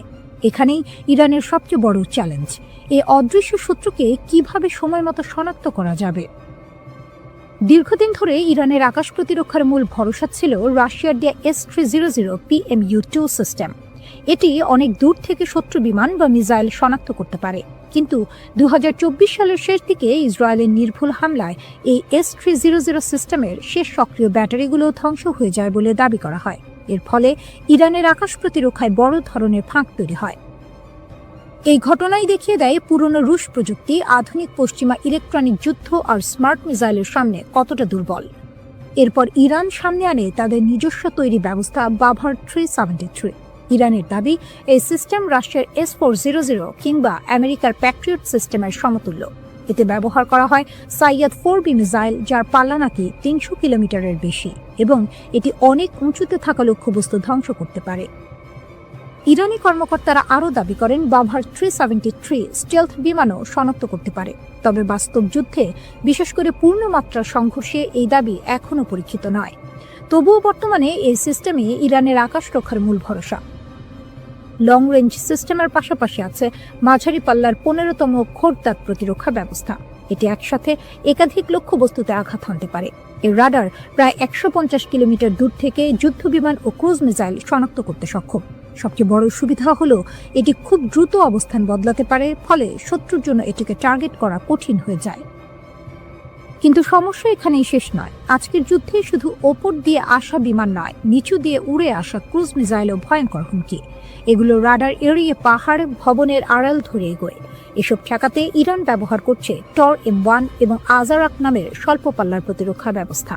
কিন্তু যদি একসাথে অনেক মিসাইল ছোড়া হয়, তাহলে এই সিস্টেমগুলো চাপ সামলাতে ব্যর্থ হতে পারে। আরেকটি বড় দিক হলো আধুনিক যুদ্ধ শুধু অস্ত্রের নয়, চোখ অন্ধ করার যুদ্ধ।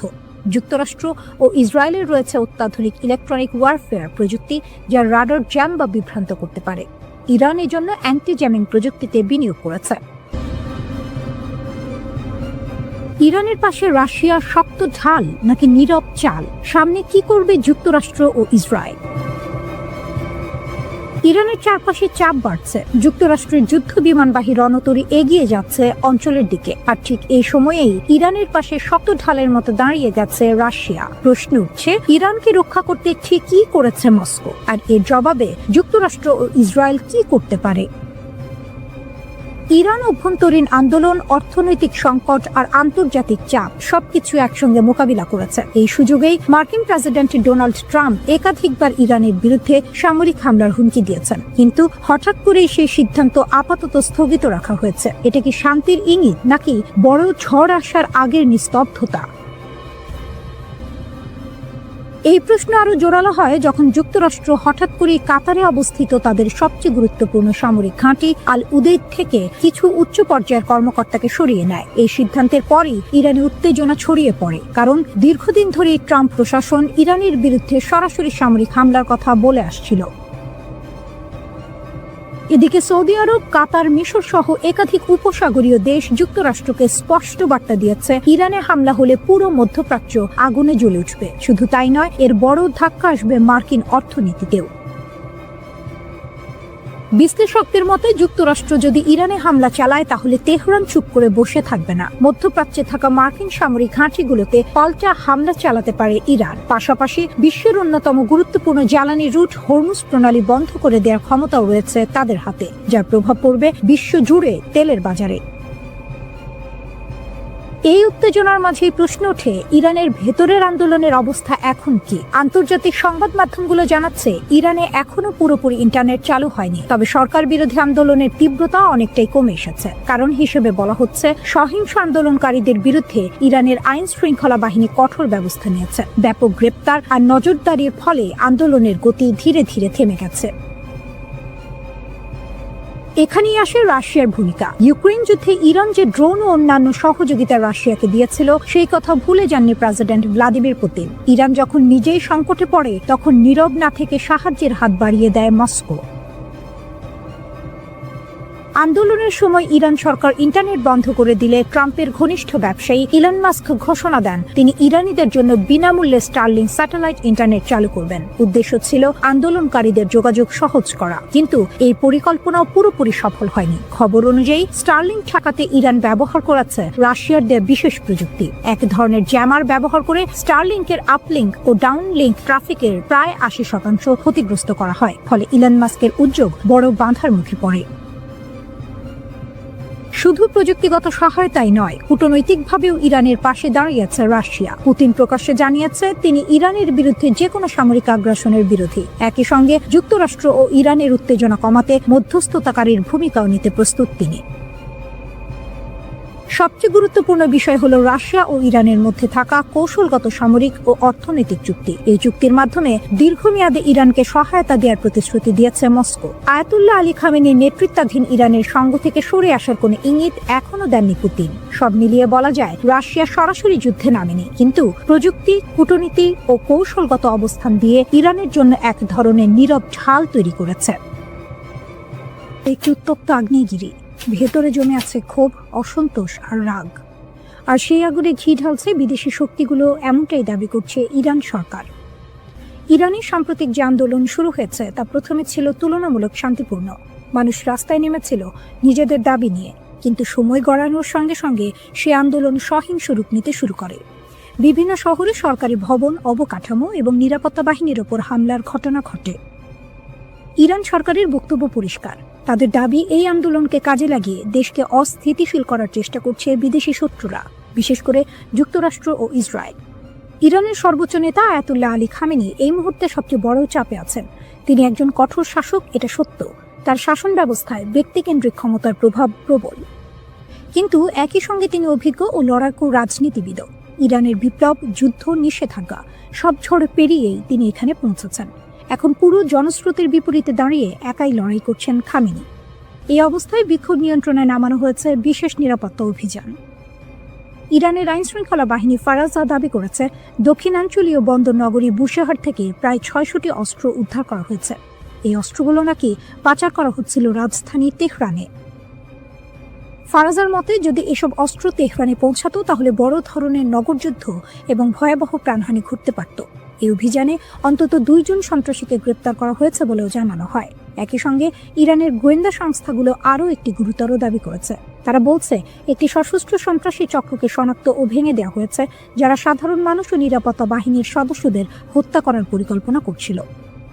আধা সরকারি সংবাদ সংস্থা তাসনিম জানিয়েছে এই চক্রটি নাকি ইসরায়েলের গোয়েন্দা সংস্থা মোসাদ দ্বারা প্রশিক্ষিত ছিল। তাদের নগরযুদ্ধের বিশেষ প্রশিক্ষণ দেওয়া হয়েছিল।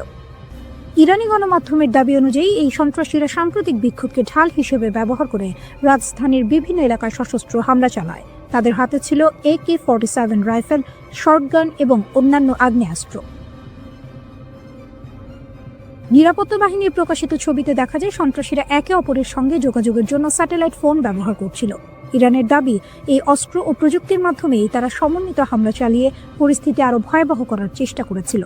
আরও গুরুতর অভিযোগ হলো এই চক্র নাকি সামরিক ও পুলিশ সদর দপ্তরে হামলা চালিয়ে সেখান থেকে অস্ত্র লুট করে এবং সেগুলো অন্য দাঙ্গাকারীদের মধ্যে বিতরণ করেছিল। উদ্দেশ্য ছিল একটাই, শহরের ভেতরে সহিংসতা নিয়ন্ত্রণের বাইরে নিয়ে যাওয়া। ইরান সরকার বরাবরই বলে আসছে এই অস্থিরতার পেছনে বিদেশি শক্তির হাত রয়েছে। তারা যুক্তরাষ্ট্র ও ইসরায়েলকে সরাসরি দায়ী করছে। এমনকি সাবেক মার্কিন পররাষ্ট্রমন্ত্রী মাইক পম্পেওর একটি সামাজিক যোগাযোগ মাধ্যমের পোস্টের কথাও তুলে ধরা হয়েছে, যেখানে ইরানের রাস্তায় বিক্ষোভকারীদের পাশে মোসাদ এজেন্টদের উপস্থিতির ইঙ্গিত দেওয়া হয়েছিল বলে দাবি করছে ইরানি পক্ষ। এছাড়াও ফার্সি ভাষায় প্রকাশিত কিছু অনলাইন বার্তায় বিক্ষোভকারীদের রাস্তায় নামার আহ্বান জানানো হয়েছিল, যেগুলো মোসাদের সঙ্গে যুক্ত বলে দাবি ইরানের। ইরানের বিপ্লবী গার্ডের জেনারেল মোহসিন রেজাই এক ভয়ঙ্কর হুমকি দিয়েছেন। তিনি সরাসরি মার্কিন প্রেসিডেন্ট ডোনাল্ড ট্রাম্পকে লক্ষ্য করে বলেছেন, ট্রাম্প বলেছেন তার হাত পিস্তলের ট্রিগারে, আমরা তার হাত এবং আঙুল কেটে ফেলব। প্রকাশ্যে তিনি এই হুমকি দিয়েছেন। জেনারেল রেজাই আরও বলেন, যদি যুক্তরাষ্ট্র হামলা চালায় ইরান তখন পর্যন্ত কোনো যুদ্ধবিরতি মেনে নেবে না যতক্ষণ না তার লক্ষ্য পূর্ণ হয়। তিনি স্পষ্ট করে বলেন, যদি যুদ্ধ এগোতে থাকে যুদ্ধবিরতি নিয়ে কোনো আলোচনা হবে না। ট্রাম্পকে সতর্ক করে তিনি যোগ করেছেন, আমরা যা সংযম এবং কৌশল দেখেছি আপনি তো উপেক্ষা করছেন। এখনই থামুন, পিছিয়ে যান, না হলে মধ্যপ্রাচ্যে আপনার কোনো ঘাঁটি নিরাপদ থাকবে না। এই হুমকির পর কিছুটা শিথিল হয়েছে উত্তেজনা। মধ্যপ্রাচ্যের উপসাগরীয় দেশগুলো সৌদি আরব, কাতার এবং ওমান যুক্তরাষ্ট্রের প্রেসিডেন্ট ট্রাম্পকে শান্ত থাকার পরামর্শ দিয়েছে। পাকিস্তানে নিযুক্ত ইরানের রাষ্ট্রদূত জানিয়েছেন, ট্রাম্প নিজে ইরানকে বলেছেন যে তার কোনো হামলার পরিকল্পনা নেই। তবে ইরান সরকার এই আশ্বাস পুরোপুরি বিশ্বাস করছে না, কারণ গত বছরের পারমাণবিক আলোচনা চলাকালীন যুক্তরাষ্ট্র ও ইসরায়েল ইরানে হামলা চালিয়েছিল। ইরান ইসরায়েলের নেতাদের মধ্যে যোগাযোগেও দেখা দিয়েছে নতুন পর্ব। রাশিয়ার প্রেসিডেন্ট ভ্লাদিমির পুতিন জানুয়ারিতে ইসরায়েলের প্রধানমন্ত্রী বেনিয়ামিন নেতানিয়াহু ও ইরানের প্রেসিডেন্ট মাসুদ পেজেশকিয়ানের সঙ্গে ফোনে কথা বলেছেন। ক্রেমলিন জানিয়েছে, পুতিন মধ্যপ্রাচ্যে সামরিক সংঘাতের আশঙ্কা দেখে উত্তেজনা কমানোর জন্য মধ্যস্থতার প্রস্তাব দিয়েছেন। ক্রেমলিনের মুখপাত্র দিমিত্রি পেসকভ বলেন, এই অঞ্চলের পরিস্থিতি অত্যন্ত সংকটাপন্ন। প্রেসিডেন্ট পুতিন উত্তেজনা হ্রাসে মধ্যস্থতার প্রচেষ্টা চালাচ্ছেন। ফোন কলে পুতিন ইরান এবং ইসরায়েলের মধ্যে কৌশলগত অংশীদারিত্ব আরও শক্তিশালী করার প্রতিশ্রুতি দিয়েছেন। অন্যদিকে ইরানের প্রেসিডেন্টের দপ্তর জানিয়েছে, পেজেশকিয়ান রাশিয়ার জন্য জাতিসংঘে ইরানের সমর্থনের প্রশংসা করেছেন।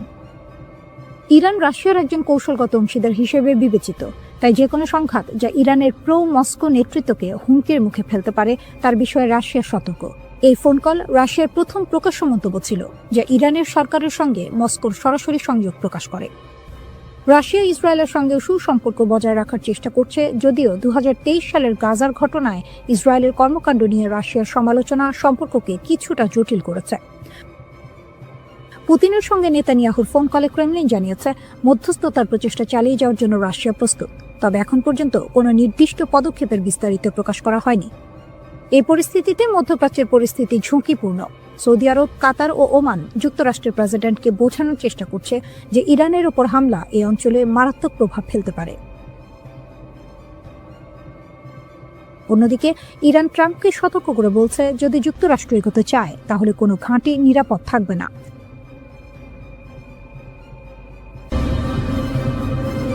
মধ্যপ্রাচ্য যেন বারুদের স্তূপ, একটু হাওয়া লাগলেই বিস্ফোরণ। ঠিক সেই মুহূর্তে এক আঞ্চলিক শক্তি স্পষ্ট করে লাইন টেনে দিল। সেই দেশটি হল তুরস্ক। ইরানকে ঘিরে যখন উত্তেজনা চরমে, যুক্তরাষ্ট্রের প্রেসিডেন্ট ডোনাল্ড ট্রাম্প প্রকাশ্যে ইরানের বিক্ষোভকারীদের সমর্থন জানাচ্ছেন, তখন তুরস্ক বলছে, ইরানের বিরুদ্ধে কোনো সামরিক অভিযান আমরা সমর্থন করি না, একদমই না। তুরস্কের পররাষ্ট্রমন্ত্রী হাকান ফিদান সরাসরি সতর্ক করে বলেছেন, শক্তি ব্যবহার করলে সংকট কমবে না, বরং আরও গভীর হবে। তার ভাষায়, ইরানের সমস্যার সমাধান ইরানের ভেতর থেকেই আসতে হবে, বাইরে থেকে বোমা বা হুমকি দিয়ে নয়। ইরানে যদি বাইরের শক্তি সামরিক হস্তক্ষেপ করে তাহলে কি হবে? তুরস্ক বলছে, পুরো অঞ্চলটাই অস্থিতিশীল হয়ে পড়বে। হাকান ফিদান পরিষ্কার করে বলেছেন, আমরা চাই সমস্যার সমাধান হোক সংলাপের মাধ্যমে। ইরানে ব্যাপক অস্থিরতা হলে সেটা এই অঞ্চলের সহ্য ক্ষমতার বাইরে চলে যাবে, তাই আমরা কূটনৈতিক চেষ্টা চালিয়ে যাব। যুক্তরাষ্ট্র ও ইরান মধ্যস্থতাকারী হোক বা সরাসরি আলোচনায় নিজেদের মধ্যে বিষয়টা মেটা। এই বক্তব্যটা খুব গুরুত্বপূর্ণ, কারণ তুরস্ক শুধু মুখে মুখে নয়, বাস্তব কূটনীতিতেও মধ্যস্থতার ভূমিকা নিতে চায়। অন্যদিকে তেহরানও চুপ নেই। ইরানের পররাষ্ট্রমন্ত্রী আব্বাস আরাকচি জাতিসংঘে চিঠি দিয়ে বলেছেন, ইরানের অভ্যন্তরীণ বিষয়ে যে কোনো বিদেশি হস্তক্ষেপ তারা প্রত্যাখ্যান করে।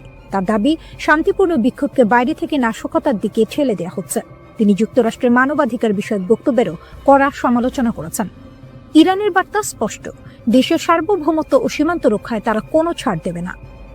এই উত্তেজনার মধ্যেই আরেকটি নীরব কিন্তু গুরুত্বপূর্ণ ঘটনা ঘটেছে। একসময় চরম প্রতিদ্বন্দ্বী ইরান ও সৌদি আরব আঞ্চলিক নিরাপত্তা নিয়ে আলোচনা করছে। দুই দেশের পররাষ্ট্রমন্ত্রীদের বৈঠক ইঙ্গিত দিচ্ছে মধ্যপ্রাচ্যের রাজনীতিতে নতুন সমীকরণ তৈরি হচ্ছে। চীন প্রকাশ্যে যুক্তরাষ্ট্রের সমালোচনা করেছে। বেজিং বলছে, কোনো দেশের অভ্যন্তরীণ বিষয়ে হস্তক্ষেপ আন্তর্জাতিক আইনের লঙ্ঘন।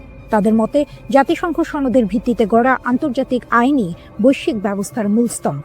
শক্তিধর দেশগুলো যদি এই আইন মানতে ব্যর্থ হয়, তাহলে পৃথিবী আবার জঙ্গলের আইনে ফিরে যাবে। রাশিয়াও একই সুরে কথা বলছে। রুশ পররাষ্ট্রমন্ত্রী সের্গেই ল্যাভরভ বলেছেন, যুক্তরাষ্ট্র নিজেরাই যে আন্তর্জাতিক ব্যবস্থা গড়েছিল, এখন তারাই সেটাকে ভেঙে ফেলছে।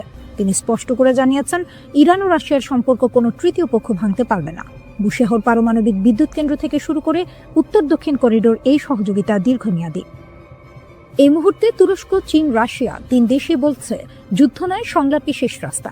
কিন্তু ইতিহাস বলে, উত্তেজনার সময় সবচেয়ে কঠিন কাজটাই হলো শান্ত থাকা। এদিকে ইরানে হামলার হুমকির মধ্যে মধ্যপ্রাচ্যে বিমানবাহী রণতরী পাঠাচ্ছে যুক্তরাষ্ট্র। মার্কিন প্রতিরক্ষা দপ্তর পেন্টাগনের নির্দেশে বিমানবাহী রণতরী USS আব্রাহাম লিঙ্কন এবং এর সঙ্গে থাকা স্ট্রাইক গ্রুপ দক্ষিণ চীন সাগর থেকে মধ্যপ্রাচ্যের দিকে যাত্রা শুরু করেছে। যুক্তরাষ্ট্র এর সম্প্রচার মাধ্যম নিউজ নেশনের এক প্রতিবেদনে এই কথা বলা হয়েছে। ভেনেজুয়েলায় অভিযানের কারণে বর্তমানে মধ্যপ্রাচ্য বা ইউরোপে যুক্তরাষ্ট্রের বিমানবাহী কোনো রণতরী মোতায়েন নেই। এমন সময়ে যুক্তরাষ্ট্র মধ্যপ্রাচ্যে বিমানবাহী রণতরী পাঠাচ্ছে।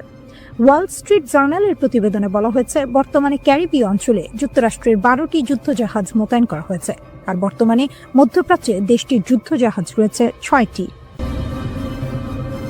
ইরান এখন রুদ্ধশ্বাস এক সন্ধিক্ষণে দাঁড়িয়ে। রাস্তায় আগুন, স্লোগান, ভাঙচুর। আবার সেই রাস্তাতেই বিপরীত চিত্র, হাজার হাজার মানুষ রাষ্ট্রের পতাকা হাতে নেমে এসেছে সরকার ও সর্বোচ্চ নেতার পক্ষে। দেশ জুড়ে চলমান বিক্ষোভের মধ্যে ইরান কার্যত দুই ধারায় বিভক্ত। সরকারপন্থী সমাবেশে অংশ নেওয়া অনেকেই বলছেন তারা শুরুতে বিক্ষোভী ছিলেন, কিন্তু পরিস্থিতি যখন নিয়ন্ত্রণের বাইরে যেতে শুরু করে তখন তারা সরে দাঁড়ান। তাদের ভাষায় এটা আর প্রতিবাদ নেই, এটা বিশৃঙ্খলা। সেই বিশৃঙ্খলার মুখে তারা নিজেদের দায়িত্ব মনে করছেন দেশকে রক্ষা করা। রাষ্ট্রীয় টেলিভিশনে সম্প্রচারিত ভিডিওতে দেখা যায় তেহরান সহ একাধিক শহরে বিশাল জনসমাবেশ, মানুষ হাতে ইরানের পতাকা, সর্বোচ্চ নেতার ছবি, স্লোগানে মুখর রাজপথ, নেতৃত্বের প্রতি আনুগত্যের ঘোষণা, শক্ত অবস্থানে রাষ্ট্রযন্ত্র ও তার সমর্থকরা।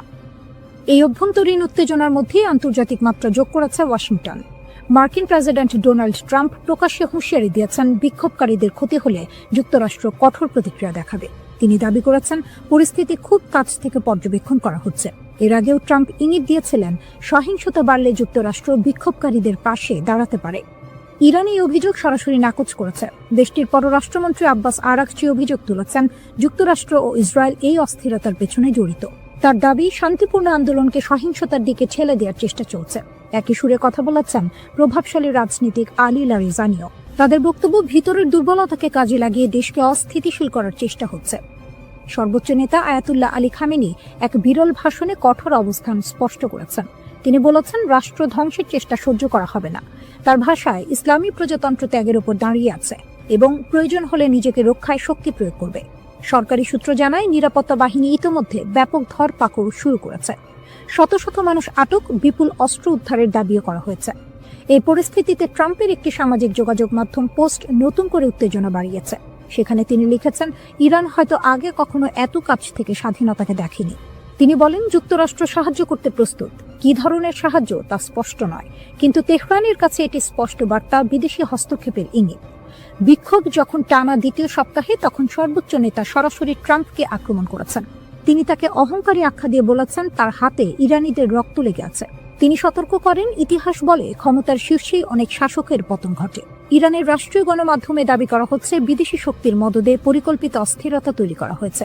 তাসনিম নিউজ জানিয়েছে 200 জনের বেশি সন্ত্রাসী সংগঠক আটক হয়েছে। গ্রেনেড থেকে শুরু করে আগ্নেয়াস্ত্র, বড় ধরনের অস্ত্রভাণ্ডার উদ্ধারের কথাও বলা হয়েছে। এর ফলে বিক্ষোভের তীব্রতা কমেছে। IRGC-কে সর্বোচ্চ সতর্কতায় রাখা হয়েছে। সাধারণ সেনাবাহিনীর বদলে এই বাহিনীর ওপরই ভরসা করছেন সর্বোচ্চ নেতা, কারণ তাদের আনুগত্য প্রশ্নাতীত। একই সঙ্গে সক্রিয় করা হয়েছে ভূগর্ভস্থ ক্ষেপণাস্ত্র ঘাঁটি। বার্তা স্পষ্ট, ইরান প্রস্তুত দুই দিকেই। ভিতরের একদিকেই সর্বনাশ। ইরান যেভাবে ইসরায়েলিদের জালে ফাঁসালো, একটা বেনামি মেসেজ, একটা টেলিগ্রাম লিঙ্ক আর লোভনীয় অর্থের হাতছানি, এভাবেই ইরান ইসরায়েলের মাটিতে তাদের গুপ্তচর বৃত্তির জাল বিছিয়েছিল। আপাত দৃষ্টিতে নিরীহ ছোট ছোট কাজ দিয়ে শুরু, যা শেষ পর্যন্ত ইসরায়েলের জন্য বিশাল এক মাথা ব্যথার কারণ হয়ে দাঁড়িয়েছিল। কিন্তু আসল চমকটা লুকিয়ে ছিল অন্য কোথাও। 2024 সালের এপ্রিলে ইসরায়েলে ইরানের প্রথম ক্ষেপণাস্ত্র হামলার পর 30 জনেরও বেশি ইসরায়েলিকে ইরানি গোয়েন্দা সংস্থার সাথে কাজ করার অভিযোগে অভিযুক্ত করা হয়। এদের বেশিরভাগেরই গল্পটা প্রায় একই রকম। অজানা নম্বর থেকে আসা একটা মেসেজ, যেখানে সামান্য তথ্যের জন্য বা ছোটখাটো কাজের জন্য মোটা অঙ্কের টাকার প্রস্তাব। প্রথম দিকে কাজগুলো ছিল সহজ, যেমন কোনো পার্কের নির্দিষ্ট স্থানে কালো ব্যাগ পুঁতে রাখা হয়েছে কিনা তা পরীক্ষা করা। এর জন্য মিলত প্রায় 1000 মার্কিন ডলার। এরপর যখন লোভের পাল্লা ভারী হতে শুরু করলো, তখন এলো আরও বিপজ্জনক কাজের প্রস্তাব। আদালতের নথি থেকে জানা যায়, গত 1 বছর ধরে ইরানের এই গুপ্তচর বৃত্তির চেষ্টা খুব একটা ফলপ্রসূ হয়নি। তারা ইসরায়েলের উচ্চপদস্থ কর্মকর্তাদের হত্যা করার যে আকাঙ্ক্ষা করেছিল তা পূরণ করতে পারেনি। তবে তাদের কৌশল ছিল মারাত্মক কার্যকর। এত বেশি ইসরায়েলি সাধারণ অভিযান চালাতে রাজি ছিল যে কৌশলগতভাবে গুরুত্বপূর্ণ স্থানগুলির তথ্য সংগ্রহের জন্য গুপ্তচর বৃত্তি অভিযান সফল হতে পারত, যা পরবর্তীতে ইরানি ব্যালিস্টিক ক্ষেপণাস্ত্রের লক্ষ্যবস্তুতে পরিণত হতো। যোগাযোগের পদ্ধতি ছিল বেশ সহজবোধ্য। একটি টেক্সট মেসেজ, যার প্রেরক নিজেকে সংবাদ সংস্থা হিসেবে পরিচয় দিত। মেসেজে প্রায়শই যুদ্ধ সম্পর্কিত তথ্য চাওয়া হতো এবং বলা হতো, আমরা তা কিনতে প্রস্তুত। অন্য একটি মেসেজে আরও সরাসরি বলা হয়েছিল, একটি স্বাধীন জেরুজালেম মুসলমানদের একত্রিত করে, যুদ্ধ সম্পর্কে আমাদের তথ্য পাঠান। এরপরই আসতো টেলিগ্রাম অ্যাপের একটি লিঙ্ক, যেখানে নতুন করে কথোপকথন শুরু হতো। মজার বিষয় হলো, এই কথোপকথনে ইসরায়েলি নাম ব্যবহার করা হতো এবং সহজ কাজের বিনিময়ে অর্থের প্রস্তাব দেওয়া হতো। যদি কেউ আগ্রহ দেখাতো, তাহলে তাদের পেপ্যাল বা ক্রিপ্টোকারেন্সির মাধ্যমে টাকা নেওয়ার জন্য একটি অ্যাপ সেট আপ করার পরামর্শ দেওয়া হতো। 29 সেপ্টেম্বর গ্রেপ্তার হওয়া এক সন্দেহভাজনের ঘটনা ছিল চমকপ্রদ। তাকে একটি পার্কে গিয়ে একটি কালো ব্যাগ পুঁতে রাখা হয়েছে কিনা তা পরীক্ষা করতে বলা হয়েছিল। ব্যাগটি ছিল না, কিন্তু নিয়োগকারী একটি ভিডিও পাঠিয়ে তা প্রমাণ করেছিল এবং তাকে $1000 দেওয়া হয়েছিল। এরপর তাকে লিফলেট বিতরণ, পোস্টার লাগানো বা গ্রাফিতি স্প্রে করার মতো কাজ দেওয়া হয়েছিল, যার বেশিরভাগই ছিল ইসরায়েলি প্রধানমন্ত্রী বেনিয়ামিন নেতানিয়াহুর বিরুদ্ধে অবমাননাকর স্লোগান। এরপর এলো আরও সংবেদনশীল কাজ, ছবি তোলা। আজারবাইজান বংশোদ্ভূত এক ইসরায়েলিকে দেশের বিভিন্ন স্পর্শকাতর স্থাপনার ছবি তোলার জন্য ভাড়া করা হয়েছিল। এমনকি এই কাজকে সে পারিবারিক ব্যবসায় পরিণত করেছিল। সে তার আত্মীয়দের হাইফা বন্দরের সুবিধাগুলোর ছবি তুলতে সাহায্য করেছিল, যা পরে ইরানি ক্ষেপণাস্ত্রের আঘাতে ক্ষতিগ্রস্ত হয়। 72 বছর বয়সী মরতে চাই মতি মামান এর ঘটনাটি ছিল আরও নাটকীয়। তার অর্থের প্রয়োজন ছিল এবং তুরস্কের 2 ব্যবসায়ী ভাইয়ের মাধ্যমে তার পরিচয় হয় এডি নামের এক ইরানি ব্যবসায়ীর সাথে। এডি শুকনো ফল এবং মশলা আমদানি করত। মামানকে সাইপ্রাস হয়ে সামান্দাগে উড়ে যেতে বলা হয়। এরপর তাকে তুরস্কের ইউকসেকোভা শহরে নিয়ে যাওয়া হয়, যেখানে সে একটি হোটেলে ছিল। এডি মামানকে জানায় যে ইসরায়েলিদের ইরানে পাচার করার একটি উপায় আছে। মামান রাজি হয় এবং একটি ট্রাকে লুকিয়ে ইরানে প্রবেশ করে। সেখানে এডি এবং একজন দ্বিতীয় ইরানি কর্মকর্তা মামানের সাথে একটি বিলাসবহুল হোটেলে দেখা করে এবং 3টি কাজের জন্য তাকে $1000 প্রস্তাব দেয়। ইসরায়েলের নির্দিষ্ট স্থানে টাকা বা বন্দুক রেখে আসা, জনাকীর্ণ স্থানের ছবি তোলা এবং অন্যান্য এজেন্টদের হুমকি দেয়া, যারা শত্রুতাপূর্ণ মিশন পরিচালনার জন্য ইরান থেকে তহবিল পেয়েছিল, কিন্তু আসলে তাদের মিশন সম্পাদন করেনি।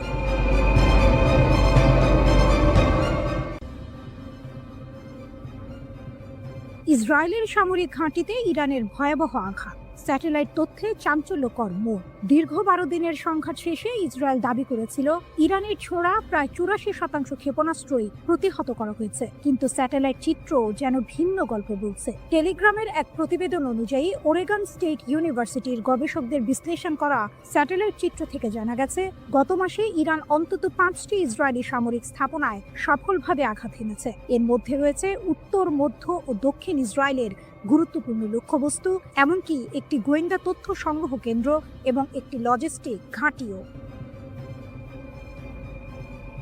রাডার স্যাটেলাইট ডেটা, লুকানো সত্যের উন্মোচন। এক চাঞ্চল্যকর তথ্য উঠে এসেছে রাডার স্যাটেলাইট ডেটার ভিত্তিতে। এই ডেটা ক্ষেপণাস্ত্র হামলার সাথে সামঞ্জস্যপূর্ণ বিস্ফোরণের ক্ষয়ক্ষতি স্পষ্টভাবে চিহ্নিত করেছে।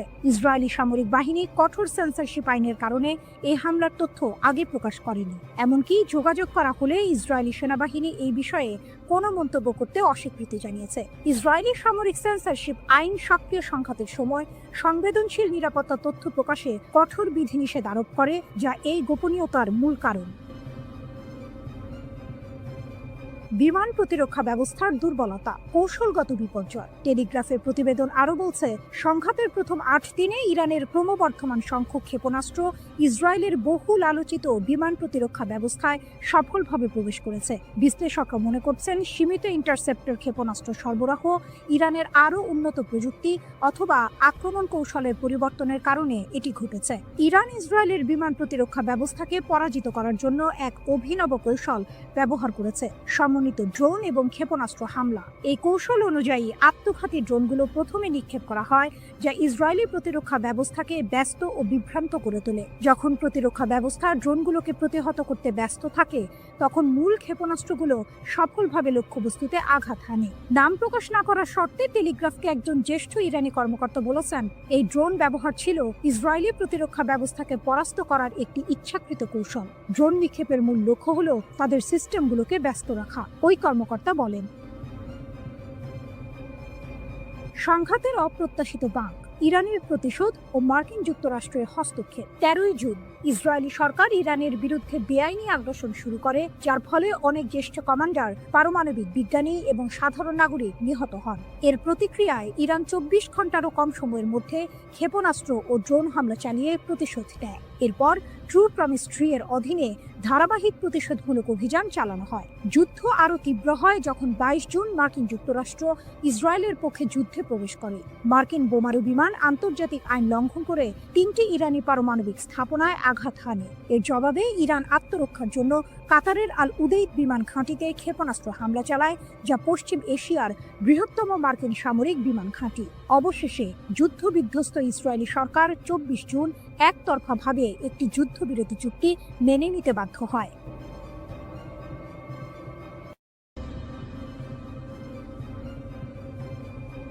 ভয়ঙ্কর এক সংবাদের শিরোনাম, কিন্তু তার ভেতরের কথা আরো গভীর। ইরান বলছে তারা এখনো কোনো ক্ষেপণাস্ত্রের শহরের দরজা খোলেনি। এর মানে কি? এর মানে হলো তাদের আসল আঘাত করার ক্ষমতা এখনো অব্যবহৃত। ইরানের নীরব সংকেত যে হামলা এখনো হয়নি। ইরান বরাবরই বলে আসছে তাদের সশস্ত্র বাহিনীর প্রতিটি পদক্ষেপ সুদূর প্রসারী পরিকল্পনার অংশ, তাৎক্ষণিক প্রতিশোধ নয়। যখন ইসরায়েলি দখলদারিত্ব যুদ্ধের শেষ দিনে ইরানের নিরাপত্তা কেন্দ্রগুলোতে হামলা চালায়, তখন বিশ্ব অবাক হয়েছিল ইরানের শান্ত প্রতিক্রিয়ায়। কিন্তু ইরানের এই আপাত নীরবতার পেছনে লুকিয়ে আছে এক গভীর কৌশল। ফজলির কথা স্পষ্ট, পারমাণবিক অস্ত্রের ক্ষেত্রে ইরানের প্রযুক্তিগত জ্ঞান রয়েছে, কিন্তু তাদের আদর্শিক নীতি এর ব্যবহার বা তৈরির বিপক্ষে। এই কথাগুলো আপাত দৃষ্টিতে শান্তি এবং সংযমের বার্তা দিলেও এর ভেতরের টুইস্ট হলো, প্রযুক্তিগত জ্ঞান আছে মানে হলো তারা চাইলে তা করতে সক্ষম। এটি ইসরায়েল এবং পশ্চিমা দেশগুলোর জন্য এক শীতল সতর্কবার্তা। ইউরেনিয়াম সমৃদ্ধকরণ আপোষ নিয়ে ইরানের উপপররাষ্ট্রমন্ত্রী মাজিদ তখত রাভাঞ্চি জোর দিয়ে বলেছেন, মার্কিন ইসরায়েলি হামলা সত্ত্বেও ইরান তার পারমাণবিক কর্মসূচিতে অটল। তারা জাতীয় চাহিদা অনুযায়ী ইউরেনিয়াম সমৃদ্ধকরণ চালিয়ে যাবে। এর অর্থ আমেরিকা বা ইসরায়েলের কোনো হুমকি ইরানকে তার পথ থেকে সরাতে পারছে না। এটি কেবল একটি বিবৃতি নয়, এটি এক ধরনের চ্যালেঞ্জ। তখত রাভাঞ্চি বলেছেন, ইরান সংলাপের জন্য উন্মুক্ত, কিন্তু এখানেও আছে একটি বড় শর্ত। ভবিষ্যতের আলোচনার জন্য আমেরিকার পক্ষ থেকে বিশ্বাসযোগ্য গ্যারান্টি প্রয়োজন। ইরান চায় আমেরিকা তাদের বোঝাক যে আলোচনার সময় তারা সামরিক শক্তি ব্যবহার করবে না। এটি ইরানের পক্ষ থেকে একটি কড়া বার্তা। যদি আমেরিকা ইরানের বিশ্বাস অর্জন করতে না পারে, তাহলে আলোচনার কোনো সম্ভাবনাই নেই। এই শর্তটি অত্যন্ত গুরুত্বপূর্ণ, কারণ এটি স্পষ্ট করে দিচ্ছে যে ইরান শুধুমাত্র কথার কথা নয়, কাজের প্রমাণ চাইছে। আসল টুইস্ট হলো, ইরান যখন বলছে তারা এখনো কোনো ক্ষেপণাস্ত্র শহরের দরজা খোলেনি, তার মানে হলো তাদের প্রকৃত সামরিক সক্ষমতা এখনো অব্যবহৃত। তারা তাৎক্ষণিক প্রতিক্রিয়া দেখাচ্ছে না, কারণ তাদের পরিকল্পনা দীর্ঘমেয়াদী। তারা হয়তো এমন একদিনের জন্য অপেক্ষা করছে যখন তাদের আঘাত হবে অপ্রতিরোধ্য। পারমাণবিক অস্ত্রের প্রযুক্তিগত জ্ঞান থাকা সত্ত্বেও তা ব্যবহার না করার কথা বলা, কিন্তু ইউরেনিয়াম সমৃদ্ধকরণ চালিয়ে যাওয়া, এই দুইয়ের মধ্যে একটি সূক্ষ্ম টানাপোড়েন রয়েছে। ইরান হয়তো বোঝাতে চাইছে যে তাদের ক্ষমতা আছে, কিন্তু তারা তা সংযত রাখছে। এই সংযমই তাদের সবচেয়ে বড় কৌশলগত অস্ত্র। তারা সংলাপের জন্য উন্মুক্ত, কিন্তু শর্ত দিচ্ছে আমেরিকার বিশ্বাসযোগ্যতার উপর। এর মানে ইরান দুর্বল নয়, বরং তারা চাইছে শক্তিশালী অবস্থানের ভিত্তিতে আলোচনা করতে। আগামী দিনে এই পরিস্থিতি কোন দিকে মোড় নেয় তা দেখার জন্য বিশ্ব অধীর আগ্রহে অপেক্ষা করছে। ইরান বলছে ইসরায়েলের সাথে যুদ্ধে ব্যবহৃত ক্ষেপণাস্ত্র শক্তির মাত্র 1/4। ব্রিগেডিয়ার জেনারেল আলী ফজলি দাবি করেছেন, সেজ্জিল ক্ষেপণাস্ত্র ইসরায়েলকে অবাক করে দিয়েছিল। তিনি জানিয়েছেন, ইরান বছরের পর বছর ধরে শত্রুর সাথে যে কোনো সম্ভাব্য সংঘর্ষের জন্য প্রস্তুতি নিচ্ছে।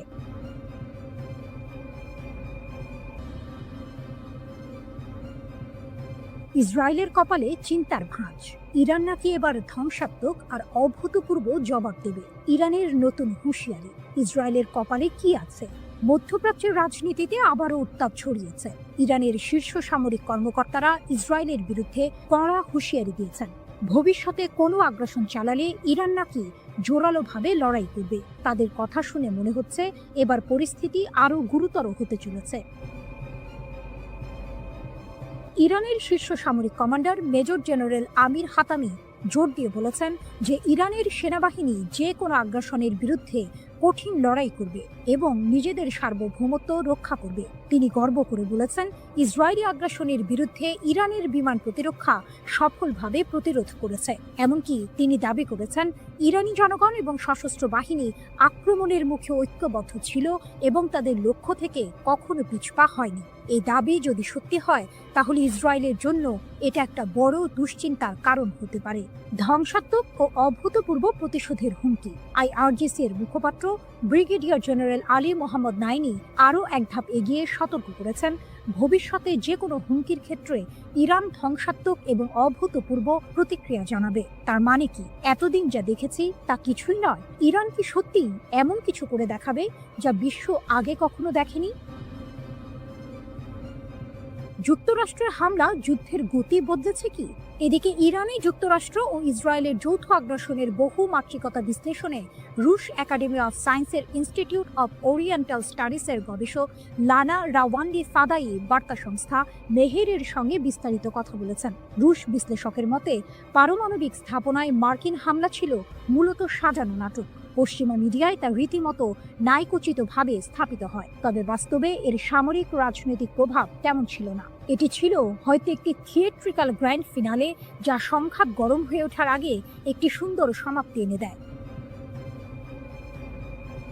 শেষ পর্যন্ত উভয় পক্ষ যুদ্ধবিরতিতে সম্মত হলো কেন?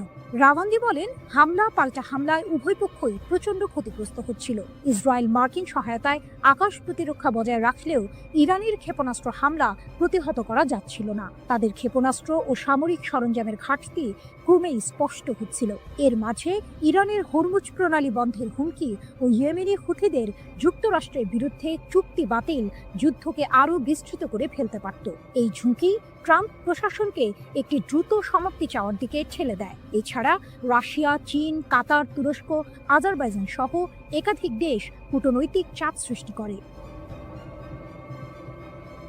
ইরানের প্রতিশোধমূলক ক্ষেপণাস্ত্র হামলায় তেল আবিবের দক্ষিণে রিহোবেদ শহরে ইসরায়েলের বিখ্যাত সামরিক সংশ্লিষ্ট গবেষণাগার বাইসমান ইনস্টিটিউট অফ সায়েন্স পুরোপুরি ধ্বংস হয়ে গেছে। ইরানের সরকারি টেলিভিশন চ্যানেল প্রেস টিভির এক প্রতিবেদনে এর বিস্তারিত তুলে ধরা হয়েছে। এতে বলা হয়েছে, সামরিক শিল্প কমপ্লেক্সের সঙ্গে নিবিড়ভাবে যুক্ত ইসরায়েলি শাসন ব্যবস্থার বৈজ্ঞানিক ও সামরিক গবেষণার মূল ভিত্তি হিসেবে গড়ে ওঠা এই প্রতিষ্ঠানটি এখন কার্যত অচল ও বিধ্বস্ত।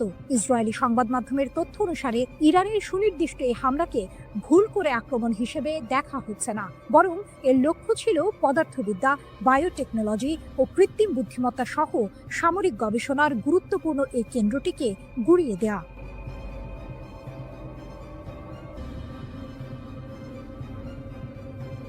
গরম খবর, আবারও উত্তপ্ত মধ্যপ্রাচ্য।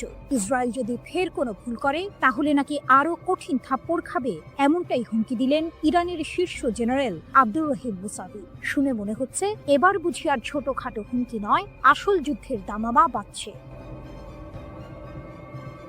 লেবাননের একটি টিভি চ্যানেলে দেওয়া সাক্ষাৎকারে ইরানের সশস্ত্র বাহিনীর প্রধান major general Abdur Rahim Musavi সরাসরি হুমকি দিয়েছেন ইসরায়েলকে। তার কথা পরিষ্কার, গত মাসে ইসরায়েল আর আমেরিকার হামলার জবাবে ইরান নাকি তাদের সব শক্তি ব্যবহার করেনি, অর্থাৎ যা হয়েছে তা নাকি ছিল শুধু ট্রেলার। যদি ইসরায়েল আবার একই ভুল করে তাহলে ইরান জাতি আর তাদের সেনাবাহিনী নাকি ইসরায়েলকে আরো কঠিন থাপ্পড় দেবে। 13ই জুন ইসরায়েল বিনা প্ররোচনায় ইরানের ওপর হামলা চালায়। সেই হামলায় সামরিক কমান্ডার থেকে শুরু করে পরমাণু বিজ্ঞানী এমনকি সাধারণ মানুষও মারা যান। এর এক সপ্তাহ পর যুক্তরাষ্ট্র যুদ্ধে নেমে পড়ে। আন্তর্জাতিক আইন, জাতিসংঘ সনদ সবকিছুর তোয়াক্কা না করে তারা ইরানের 3টি পরমাণু স্থাপনায় বোমা হামলা চালায়। যখন ইসরায়েল আর যুক্তরাষ্ট্র হামলা চালাচ্ছে তখন কি ইরান চুপচাপ বসেছিল? মোটেও না। প্রতিশোধ হিসেবে ইরানের সশস্ত্র বাহিনী ইসরায়েলের দখলে থাকা কৌশলগত স্থাপনাগুলোতে আঘাত হানে। এখানেই শেষ নয়, পশ্চিম এশিয়ার সবচেয়ে বড় মার্কিন সামরিক ঘাঁটি কাতারের আল উদেইদ মার্কিন ঘাঁটিকেও তারা টার্গেট করে। এটা শুনে নিশ্চয়ই অনেকেই অবাক হচ্ছেন। ইরান এতদিন ধরে শুধু হুমকি দিয়ে আসছিল, কিন্তু এবার তারা সরাসরি পাল্টা হামলা চালিয়েছে। 24 জুন ইরান সফলভাবে প্রতিশোধমূলক অভিযান চালিয়ে ইসরায়েল এবং যুক্তরাষ্ট্রের হামলা বন্ধ করতে সক্ষম হয়। শীর্ষ জেনারেলের দাবি, ইসরায়েল নাকি যুদ্ধবিরতির জন্য অনুরোধ করতে বাধ্য হয়েছিল যাতে তারা নিজেদের গুছিয়ে নিতে পারে। এই তথ্য যদি সত্যি হয় তাহলে পরিস্থিতি কিন্তু আরো ঘোলাটে, কারণ এতদিন আমরা যা জেনে এসেছিলাম তার চেয়ে আসল চিত্রটি হয়তো আরো ভিন্ন। যুক্তরাষ্ট্রের প্রত্যক্ষ সমর্থনেই মূলত ইরানে হামলা চালায় যুদ্ধবাজ ইসরায়েল। তবে পরের দিকে এই আগ্রাসন প্রবল প্রতিরোধের মুখে পড়ে এবং শেষ পর্যন্ত আন্তর্জাতিক কূটনীতির মাধ্যমে একটি যুদ্ধবিরতিতে পৌঁছায়। অপ্রকাশিত ক্ষমতা ও নতুন পর্যায়। মেজর জেনারেল মুসাভি আরও সতর্ক করেছেন, যদি যুদ্ধ দীর্ঘায়িত হয় এবং একটি নতুন পর্যায়ে প্রবেশ করে তাহলে ইসরায়েল নাকি ইরানের এমন ক্ষমতা দেখতে পাবে যা এখনো কাজে লাগানো হয়নি, অর্থাৎ ইরান নাকি তাদের আসল শক্তি এখনো দেখায়নি। তিনি এটাও বলেছেন, বছরের পর বছর ধরে ইসরায়েল আর তাদের সমর্থকরা ইরানের ওপর আঘাত হানার জন্য শক্তি সঞ্চয় করে আসছে। তাদের উদ্দেশ্য হলো পরমাণু ইস্যুকে অজুহাত হিসেবে ব্যবহার করে ইরানকে বিভক্ত করা, কিন্তু ইরান তাদের মৌলিক নীতি থেকে কখনো সরে আসবে না, যার মধ্যে ফিলিস্তিন ও তাদের জনগণের প্রতি সমর্থনও রয়েছে। তাহলে কি ইসরায়েল আর ইরান আবারও একটি বড় যুদ্ধের দিকে এগোচ্ছে?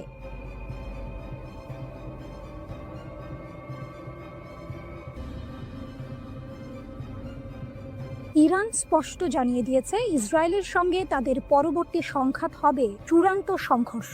রাশিয়ার সংবাদ মাধ্যম আরটিকে দেয়া এক সাক্ষাৎকারে ইরানের একটি সূত্র এই তথ্য নিশ্চিত করেছে। এই ঘোষণা মধ্যপ্রাচ্যে নতুন করে উত্তেজনার পারদ চড়িয়ে দিয়েছে, কারণ ইরান বিশ্বাস করে তারা এখন ইসরায়েলের দুর্বলতা সম্পর্কে ওয়াকিবহাল এবং তাদের হাতে এমন উন্নত ক্ষেপণাস্ত্র রয়েছে যা ইসরায়েলের আকাশ প্রতিরক্ষা ব্যবস্থাকে সহজেই ভেদ করতে পারে। গত 13ই জুন ইসরায়েল ইরানের ওপর হামলা চালায়। ইহুদিবাদী দেশটির দাবি ছিল তেহরান পারমাণবিক বোমা তৈরির শেষ পর্যায়ে পৌঁছে গেছে। এই হামলায় ইরানের পারমাণবিক ও সামরিক স্থাপনাগুলো ক্ষতিগ্রস্ত হয়, শত শত মানুষ এবং পারমাণবিক কর্মসূচির সঙ্গে জড়িত বেশ কয়েকজন উচ্চ পদস্থ সামরিক কর্মকর্তা ও বিজ্ঞানী নিহত হন। এরপর 22 জুন যুক্তরাষ্ট্র ইরানের 3টি পারমাণবিক স্থাপনায় হামলা চালায়, যার মধ্যে ছিল নাতানজ ও ফোর্দোর ইউরেনিয়াম সমৃদ্ধকরণ কেন্দ্র। তেহরান অবশ্য বরাবরই সামরিক উদ্দেশ্যে পারমাণবিক কর্মসূচি পরিচালনার অভিযোগ অস্বীকার করে আসছে। পাল্টা জবাব হিসেবে ইরান কামিকাজে ড্রোন ও ক্ষেপণাস্ত্র হামলা চালায়, যা সরাসরি ইসরায়েল ও কাতারে অবস্থিত যুক্তরাষ্ট্রের আল উদেইদ বিমান ঘাঁটিতে আঘাত হানে। 12 দিনব্যাপী এই সংঘাত শেষ হয় যুক্তরাষ্ট্রের মধ্যস্থতায় হওয়া এক যুদ্ধবিরতির মাধ্যমে, যা এখনো কার্যকর রয়েছে।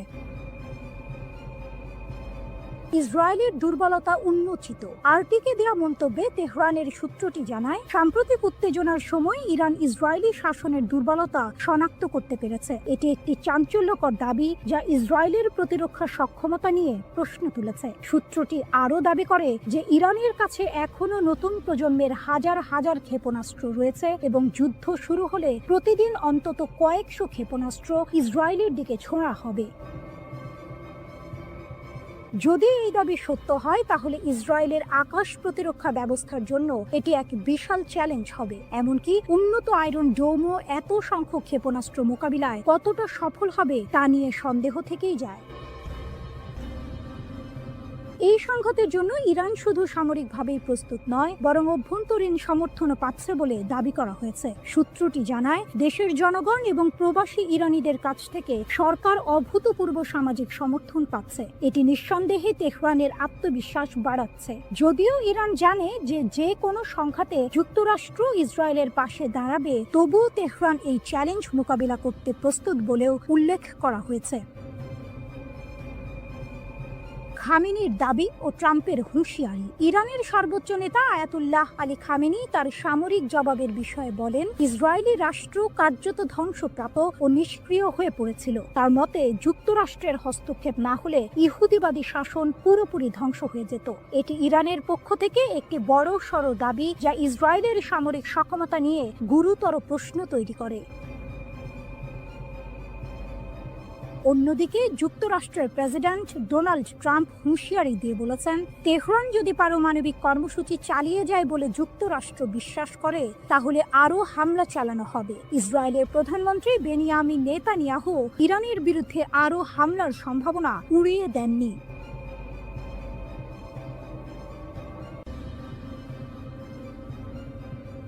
মোসাদ এজেন্টদের জালে ইরান, বিপুল অস্ত্রসহ গ্রেপ্তার 50। মাত্র 2 সপ্তাহে ইরান 50 জন মোসাদ এজেন্টকে গ্রেপ্তার করে বিশ্বকে চমকে দিয়েছে। ইরানের Islamic revolutionary guard corps IRGC দক্ষিণ পূর্বাঞ্চলীয় সিস্তান ও বালুচেস্তান প্রদেশে এই এজেন্টদের আটক করেছে। শুধু তাই নয়, তাদের কাছ থেকে মার্কিন তৈরি অত্যাধুনিক অস্ত্রশস্ত্র ও সামরিক সরঞ্জাম জব্দ করা হয়েছে। IRGC জানিয়েছে, এই এজেন্টরা ইরানের গুরুত্বপূর্ণ অবকাঠামো এবং অর্থনৈতিক কেন্দ্রগুলোতে নাশকতামূলক কর্মকাণ্ড চালানোর পরিকল্পনা করছিল। অস্ত্র পাচারের বিশাল চেষ্টা ব্যর্থ, 22,000 গুলিসহ আটক 3। এই ঘটনার পাশাপাশি ইরানের পশ্চিম লোরেস্তান প্রদেশের পুলিশ সামরিক গোলা বারুদের একটি বিশাল পাচার চক্র ভেঙে দিয়েছে। পোল-ই দোখতার শহরে একটি অভিযানে 22,000-এরও বেশি কালাশনিকভ গুলি জব্দ করা হয়েছে এবং 3 জন সন্দেহভাজনকে গ্রেপ্তার করা হয়েছে। লোরেস্তানের পুলিশ প্রধান ব্রিগেডিয়ার জেনারেল ইয়াহিয়া এলাহি জানিয়েছেন, পুলিশ গোয়েন্দা ইউনিটগুলো একটি মহাসড়কে 2টি গাড়ির সন্দেহজনক কার্যকলাপ লক্ষ্য করে এই অভিযান শুরু করে। পাচারকারীরা পালিয়ে যাওয়ার চেষ্টা করলেও পুলিশ গুলি চালিয়ে তাদের গাড়ি নিষ্ক্রিয় করে এবং সফলভাবে তাদের আটক করে। ধারণা করা হচ্ছে, এই গোলাবারুদ ইরানের পশ্চিমাঞ্চল থেকে লোড করে দেশের দক্ষিণাঞ্চলে পাচারের উদ্দেশ্যে ছিল, যা একটি বৃহত্তর অস্ত্র পাচার নেটওয়ার্কের অংশ।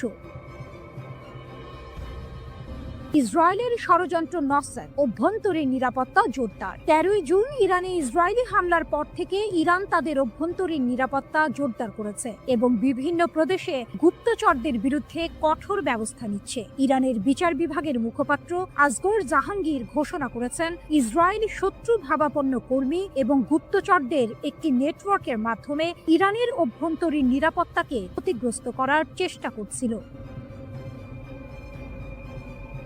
তাদের লক্ষ্য ছিল সামরিক হামলার পাশাপাশি দেশে বিশৃঙ্খলা ও নাশকতামূলক কর্মকাণ্ড চালানো। জাহাঙ্গীর দৃঢ়তার সাথে বলেছেন যে বিচার বিভাগীয় এবং নিরাপত্তা সংস্থাগুলোর সিদ্ধান্তমূলক পদক্ষেপের কারণে এই সমস্ত ষড়যন্ত্র ব্যর্থ করা হয়েছে। তিনি আরও জানান, বিশ্বাসঘাতকদের বিচার করতে এবং ইসরায়েলের সাথে যুক্ত ভার্চুয়াল অ্যাকাউন্টগুলো ট্র্যাক করার জন্য প্রদেশগুলোতে বিশেষ বিচার বিভাগীয় শাখা খোলা হয়েছে।